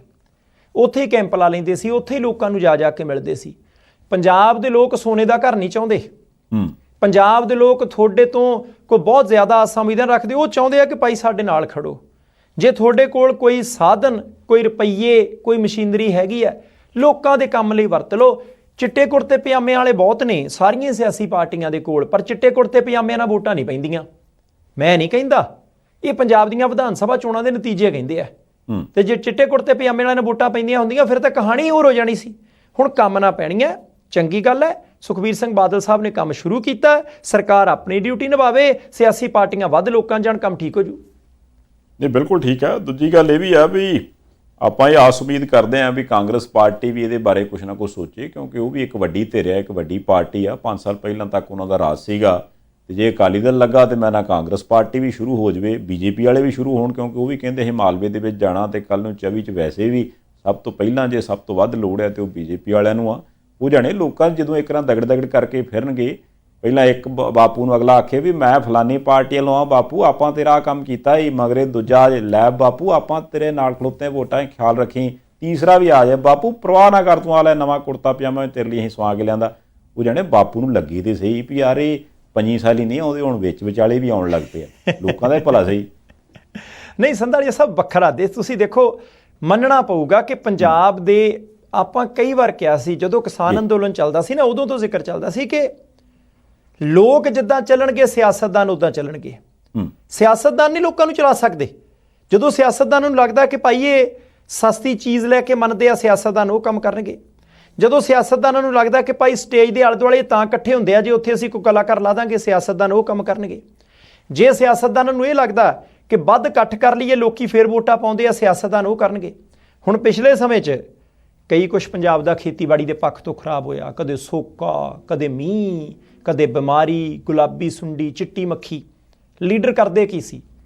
ਲੀਡਰਾਂ ਨੇ ਚਿੱਟੇ ਕੁੜਤੇ ਪਜਾਮੇ ਪਾਉਣੇ, 20-25 ਗੱਡੀਆਂ ਦਾ ਕਾਫਲਾ ਹੋਣਾ, ਕਿਸੇ ਦੇ ਖੇਤ ਦੇ ਵਿੱਚ ਜਾ ਕੇ ਖਰਾਬ ਹੋਏ ਬੂਟੇ ਨੂੰ ਫੜ ਕੇ ਕਿਸਾਨ ਦੇ ਗਲ ਲੱਗ ਕੇ ਫੋਟੋ ਖਿਚਾਉਣੀ, ਪ੍ਰੈਸ ਕਾਨਫਰੰਸ ਕਰਨੀ, ਸਰਕਾਰ ਦੇ ਉੱਤੇ ਦੋਸ਼ ਲਾਉਣਾ, ਜਾਂ ਸਰਕਾਰ ਦੇ ਬੰਦਿਆਂ ਨੇ ਆਹ ਸਾਰਾ ਕੁਛ ਹੀ ਕਰਕੇ ਕਹਿ ਦੇਣਾ ਕਿ ਸਰਕਾਰ ਤੁਹਾਡੇ ਨਾਲ ਖੜੀ ਹੈ, ਅਸੀਂ ਕਮੇਟੀ ਬਣਾਤੀ ਹੈ, ਅਸੀਂ ਪਟਵਾਰੀ ਸਾਹਿਬ ਨੂੰ ਕਹਿਤਾ ਹੈ ਕਿ ਤੁਸੀਂ ਸਾਰੀ ਰਿਪੋਰਟ ਇਕੱਠੀ ਕਰਕੇ ਸਾਨੂੰ ਦਿਓ। ਅੱਗੇ ਇੰਨਾ ਕੀ ਕੰਮ ਹੁੰਦਾ ਹੈ ਕਿ ਖੇਤ ਦੇ ਅੰਦਰ 4 ਕਲਾਂਘਾਂ ਪੱਟਣੀਆਂ, ਇਹਦੇ ਤੋਂ ਵੱਧ ਨਹੀਂ ਪੱਟਣੀਆਂ, ਮੁੜ ਕੇ ਆਉਣਾ ਨਹੀਂ। ਪਰ ਹੁਣ ਉਹਨਾਂ ਦੇਖਿਆ ਕਿ ਨਹੀਂ ਲੋਕ ਮੰਨਦੇ ਭਾਈ। ਤੇ ਜੇ ਅਕਾਲੀ ਦਲ ਹੁਣ 2 ਕਦਮ ਅੱਗੇ ਤੁਰਿਆ ਹੈ, ਆਹ ਚੰਗਾ ਕੀਤੀਆਂ। ਵੜਿੰਗ ਸਾਹਿਬ ਤੁਸੀਂ ਵੀ ਖਿੱਚ ਦਿਓ ਕੰਮ, ਤੁਸੀਂ ਵੀ ਆਪਦੇ ਵਰਕਰਾਂ ਨੂੰ ਕਹਿ ਦਿਓ ਕਿ ਚੱਕ ਦਿਓ ਫੱਟੇ ਜਰਾ, ਕਿ ਆਪਾਂ ਵੀ ਇਹ ਕੁਛ ਹੀ ਕਰਨਾ। ਜਦੋਂ ਤੱਕ ਸਰਕਾਰ ਨੇ ਪਹੁੰਚਣਾ ਤੁਸੀਂ ਅੱਧਾ ਮੈਦਾਨ ਤਾਂ ਹੂੰਝ ਕੇ ਲੈ ਜਾਣਾ, ਗੱਲ ਕਿਹੜੀ ਆ। ਹਾਂਜੀ ਚਲੋ ਆਸ ਕਰਦੇ ਹਾਂ ਵੀ ਹੁਣ ਆਉਣ ਵਾਲੇ ਦਿਨਾਂ 'ਚ ਇਹੋ ਜਿਹੀ ਸਿਆਸਤ ਲੋਕਾਂ ਨੂੰ ਮਿਲੂਗੀ ਵੀ ਉਹੀ ਸਿਆਸਤਦਾਨ ਪਾਰਟੀਆਂ ਜਿਹੜੀਆਂ ਕਿ ਪਹਿਲਾਂ ਸਿਰਫ ਰੈਲੀਆਂ ਦੇ ਲਈ ਇੱਕ ਥਾਂ ਦੇ ਉੱਪਰ ਵੱਡਾ ਸਾਰਾ ਪੰਡਾਲ ਕਰੋੜਾਂ ਰੁਪਈਆਂ ਦਾ ਲਾ ਕੇ ਤੇ ਉੱਥੇ ਕਰੋੜਾਂ ਖਰਚ ਕੇ ਰੈਲੀ ਕਰਾਉਂਦੀਆਂ ਸੀ, ਉਹ ਉਹਨਾਂ ਹੀ ਕਰੋੜਾਂ ਨੂੰ ਰੁਪਈਆ 10-10 20 ਰੁਪਈਏ ਲਾ ਕੇ ਤੇ ਆਮ ਲੋਕਾਂ ਤੱਕ ਸੱਚੀਓ ਜਿੱਥੇ ਉਹਨਾਂ ਨੂੰ ਮਦਦ ਦੀ ਲੋੜ ਆ ਉੱਥੇ ਤੱਕ ਪਹੁੰਚਣਗੀਆਂ। ਇੱਕ ਗੱਲ ਹੋਰ ਮੈਂ ਕਰਾਂ WhatsApp, ਉਹ ਇਹ ਆ ਕਿ ਵੀ ਪਾਣੀ ਕਹਿੰਦੇ ਹੁਣ ਨਿੱਜਰ ਸਾਹਿਬ ਕਿਉਂਕਿ ਨਵੇਂ ਮੰਤਰੀ ਨੇ, ਉਹ ਕਹਿੰਦੇ ਹੁਣ ਸ਼ਹਿਰਾਂ ਨੂੰ ਤੇ ਕੁਝ ਕਸਬਿਆਂ ਨੂੰ 80-85 ਕਸਬੇ ਨੇ ਪੰਜਾਬ ਦੇ ਵਿੱਚ ਉਹ ਜਿਨ੍ਹਾਂ ਦੇ ਕੋਲ ਦਰਿਆ ਆ ਜਾਂ ਨਹਿਰਾਂ ਦੇ ਕੋਲ ਨੇ, ਉਹ ਕਹਿੰਦੇ ਵੀ ਪਾਣੀ ਸ਼ਹਿਰਾਂ ਦੇ ਵਿੱਚੋਂ ਵੀ ਆਪਾਂ ਕਿਉਂਕਿ ਟਿਊਬਵੈੱਲ ਲੱਗੇ ਨੇ ਵੱਡੇ ਤੇ ਜ਼ਮੀਨ 'ਚੋਂ ਕੱਢਦੇ ਹਾਂ ਤੇ ਪਾਣੀ ਤੇ ਅੱਗੇ ਹੀ ਘਟਦਾ ਜਾਂਦਾ, ਤੇ ਜਿਹੜਾ ਆਪਣੇ ਕੋਲ ਕੁਦਰਤੀ ਪਾਣੀ ਆਉਂਦਾ ਨਹਿਰਾਂ 'ਚੋਂ ਦਰਿਆਵਾਂ 'ਚੋਂ, ਕਿਉਂ ਨਾ ਉਹ ਪਾਣੀ ਜਿਹੜਾ ਉਹ ਪੀਣ ਦੇ ਲਈ ਆਪਾਂ ਲੋਕਾਂ ਨੂੰ ਮੁਹੱਈਆ ਕਰਾਈਏ। ਮੈਨੂੰ ਮੋਟਾ ਯਾਦ ਆਉਂਦਾ ਸੀ ਇਹ ਯੋਜਨਾ ਸ਼ਾਇਦ ਜਦੋਂ ਕੈਪਟਨ ਸਾਹਿਬ ਦੀ ਸਰਕਾਰ ਸੀ ਉਦੋਂ ਵੀ ਸੁਣਨ 'ਚ ਆਈ ਸੀ ਵੀ ਹਾਂ ਵੀ ਹੁਣ ਤਾਂ ਜੀ ਸਿੱਧਾ ਦਰਿਆ ਤੋਂ ਨਹਿਰ ਤੋਂ ਪਾਣੀ ਸਾਫ਼ ਲਿਆਣ ਕੇ ਲੋਕਾਂ ਦੇ ਘਰਾਂ 'ਚ ਪਹੁੰਚਾਇਆ ਜਾਊਗਾ। ਤੇ ਹੁਣ ਨਿੱਜਰ ਸਾਹਿਬ ਕਹਿੰਦੇ ਨੇ ਵੀ ਅਸੀਂ ਉਹ ਬਹੁਤ ਛੇਤੀ ਉਹ ਸਾਰੇ ਕੁਛ ਨੂੰ ਪ੍ਰੈਕਟੀਕਲ ਰੂਪ ਦੇ ਦੇਣਾ।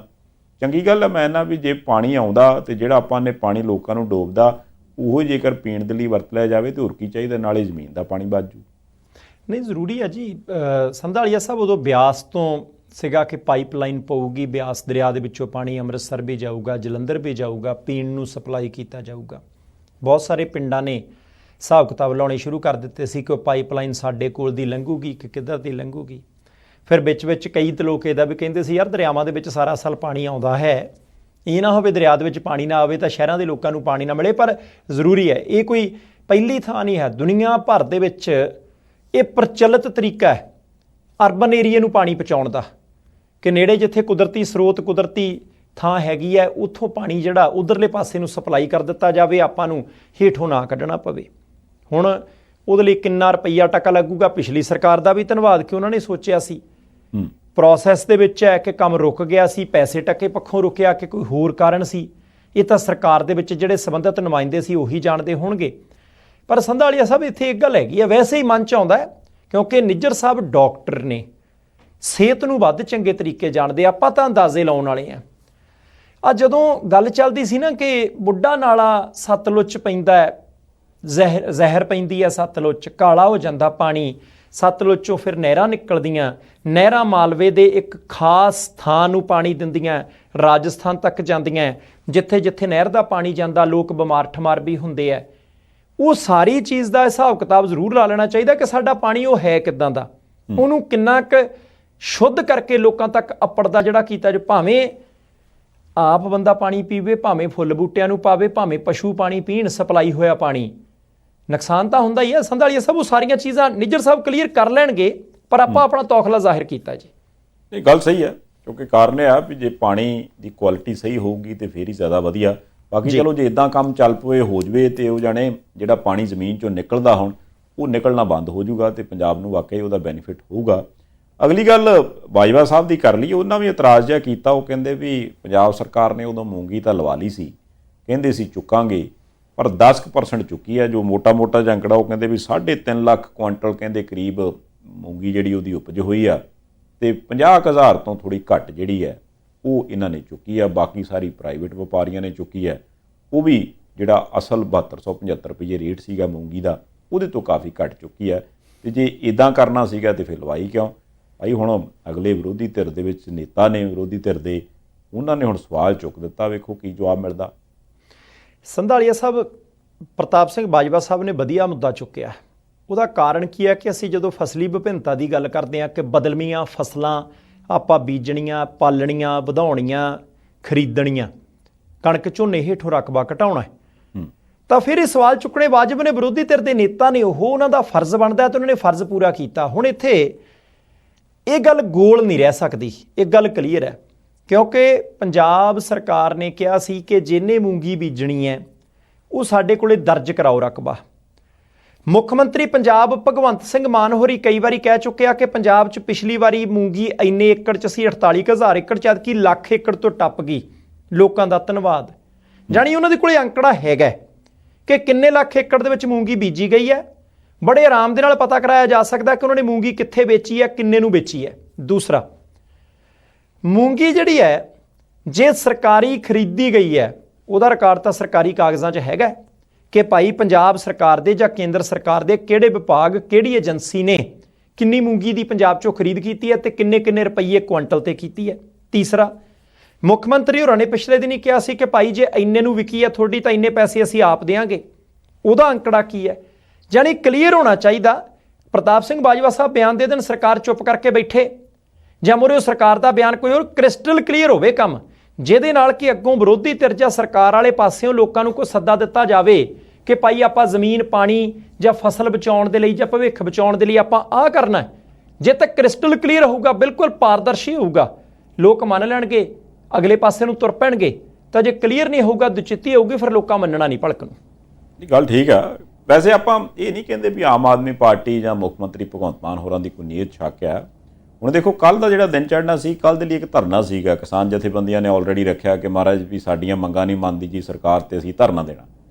ਹੁਣ ਅੱਜ ਮੁੱਖ ਮੰਤਰੀ ਸਾਹਿਬ ਭਾਵੇਂ ਸਾਰਾ ਦਿਨ ਬਿਜ਼ੀ ਸੀ, ਸ਼ਾਮੀ ਜੀ ਉਹਨਾਂ ਨੇ ਉਹ ਕਿਸਾਨ ਜਥੇਬੰਦੀਆਂ ਸੱਦ ਲੀਆਂ, 4 ਘੰਟੇ ਉਹਨਾਂ ਦੇ ਨਾਲ ਬਹਿ ਕੇ ਮੀਟਿੰਗ ਕੀਤੀ। ਹੁਣ ਤੁਸੀਂ ਦੇਖੋ ਵੀ ਮੁੱਖ ਮੰਤਰੀ ਵੱਲੋਂ ਬਹਿ ਕੇ ਆਮ ਤੌਰ 'ਤੇ 15 ਮਿੰਟ 20 ਮਿੰਟ ਅੱਧਾ ਘੰਟਾ ਇਸ ਤੋਂ ਪਹਿਲਾਂ ਆਪਾਂ ਸੁਣਦੇ ਸੀ ਮੀਟਿੰਗਾਂ, 4 ਘੰਟੇ ਬਹਿ ਕੇ ਮੀਟਿੰਗਾਂ ਕੀਤੀ। ਤੇ ਉਸ ਮੀਟਿੰਗ ਦੇ ਵਿੱਚੋਂ ਕਹਿੰਦੇ ਵੀ ਜਿੰਨੀਆਂ ਉਹਨਾਂ ਦੀਆਂ ਮੰਗਾਂ ਸੀ, ਉਹਨਾਂ ਸਾਰੀਆਂ ਮੰਗਾਂ ਦੇ ਵਿੱਚ ਜਿਹੜੀ ਗੱਲ ਸਾਡੇ ਮੰਨਣ ਵਾਲੀ ਅਸੀਂ ਮੰਨ ਲਈ, ਜਿਹੜੀ ਕੇਂਦਰ ਸਰਕਾਰ ਦੇ ਕਰਨ ਵਾਲੀ ਉਹਦੇ ਬਾਰੇ ਗੱਲ ਕਰਤੀ।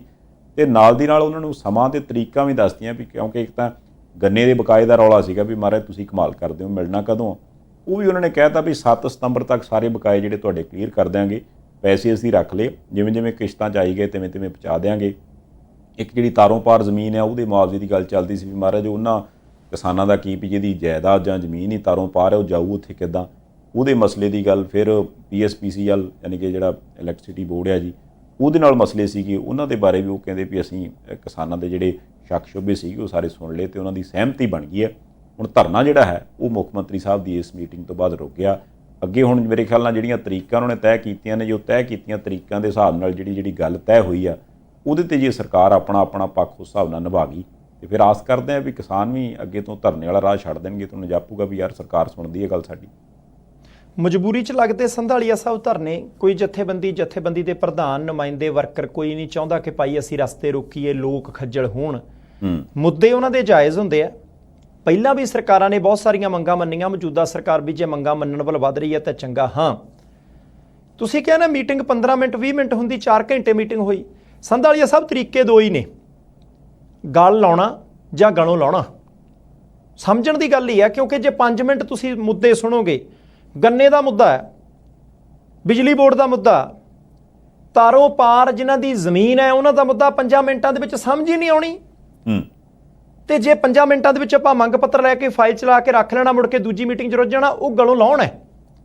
ਤਾਂ ਜੇ ਤੁਸੀਂ ਗੱਲ ਨਿੱਠ ਕੇ ਸੁਣਦੇ ਹੋ, ਕੱਲੀ ਕੱਲੀ ਮੱਦ ਵਿਚਾਰਦੇ ਹੋ, ਅਗਲੇ ਬੰਦਿਆਂ ਨੂੰ ਸੰਤੁਸ਼ਟ ਕਰਦੇ ਹੋ, ਉਹ ਘਰੀ ਜਾਂਦੇ ਨੇ, ਪੱਤਰਕਾਰਾਂ ਨੂੰ ਵੀ ਬਾਹਰ ਆ ਕੇ ਕਹਿੰਦੇ ਆ ਜੀ ਗੱਲ ਸਾਡੀ ਸੁਣੀ ਆ, ਸਾਨੂੰ ਆਸ ਹੈ, ਉਹ ਕਿਤੇ ਨਾ ਕਿਤੇ ਗੱਲ ਲਾਉਣਾ ਹੈ। ਮੈਨੂੰ ਨਹੀਂ ਪਤਾ ਭਗਵੰਤ ਮਾਨ ਸਾਹਿਬ ਉਹਨਾਂ ਦਾ ਮਸਲਾ ਹੱਲ ਕਰ ਸਕਣਗੇ ਕਿ ਨਹੀਂ ਕਰ ਸਕਣਗੇ, ਪਰ ਹਾਂ ਲੰਬੀਆਂ ਮੀਟਿੰਗਾਂ ਜ਼ਰੂਰੀ ਨੇ, ਕਿਉਂਕਿ ਇਹ ਨਹੀਂ ਕਿ ਐਤਕੀ ਦੇ ਪੈਸੇ ਦਵਾ ਦਿਓ।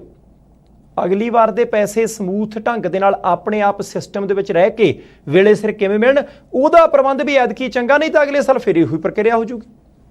ਆਹ ਨਹੀਂ, ਇਹ ਤਾਂ ਮਸਲਾ ਆਪਾਂ ਕਈ ਸਾਲਾਂ ਤੋਂ ਸੁਣਦੇ ਆਉਂਦੇ ਹਾਂ, ਕੋਈ ਪਹਿਲੀ ਵਾਰ ਦਾ ਤਾਂ ਮਸਲਾ ਹੈ ਨਹੀਂ। ਇਹਦਾ ਮਤਲਬ ਕੁਛ ਚੀਜ਼ਾਂ ਐਸੀਆਂ ਨੇ ਜਿਨ੍ਹਾਂ ਦੀ ਆਦਤ ਬਣ ਚੁੱਕੀ ਹੈ। ਉਹ ਆਦਤ ਕਿਹਦੀ ਬਣੀ ਆ, ਕਿਉਂ ਬਣੀ ਆ, ਤੇ ਉਹਦੇ ਲਈ ਇਹ ਪਰੇਸ਼ਾਨੀਆਂ ਕਿਉਂ ਹੁੰਦੀਆਂ ਨੇ, ਇਹਨਾਂ ਸਾਰੀਆਂ ਚੀਜ਼ਾਂ ਦਾ ਕੋਈ ਨਾ ਕੋਈ ਹੱਲ ਕੱਢ ਲਵੇ ਸਰਕਾਰ, ਤੇ ਆਪੇ ਹੀ ਧਰਨੇ ਪ੍ਰਦਰਸ਼ਨ ਨਹੀਂ ਹੋਣਗੇ, ਲੋਕ ਤੰਗ ਨਹੀਂ ਹੋਣਗੇ। ਤੇ ਜੇ ਲੋਕ ਤੰਗ ਨਹੀਂ ਹੋਣਗੇ ਤੇ ਫਿਰ ਉਹ ਕਹਿਣਗੇ ਸਰਕਾਰ ਚੰਗੀ ਆ। ਫਿਲਹਾਲ ਆਪਣੇ ਜਾਣ ਦਾ ਵੇਲਾ ਹੋ ਗਿਆ ਬਾੜ ਸਾਹਿਬ। ਬਹੁਤ ਸ਼ੁਕਰੀਆ ਜੀ, ਮਿਹਰਬਾਨੀ। ਬਹੁਤ ਜੀ, ਫਿਰ ਇਹਦੇ ਨਾਲ ਹੀ ਇਸ ਪ੍ਰੋਗਰਾਮ ਨੂੰ ਇੱਥੇ ਸਮਾਪਤ ਕਰਦੇ ਹਾਂ। ਤੁਸੀਂ ਆਪਣੀ ਫੀਡਬੈਕ ਭੇਜਦੇ ਰਹਿੰਦੇ ਹੋ, ਉਹਦੇ ਲਈ ਬੜੇ ਧੰਨਵਾਦੀ ਹਾਂ। ਦੇਖਦੇ ਰਹਿਣਾ ਪ੍ਰਾਈਮ ਏਸ਼ੀਆ TV, ਤੁਹਾਡਾ ਆਪਣਾ ਤੁਹਾਡੇ ਲਈ।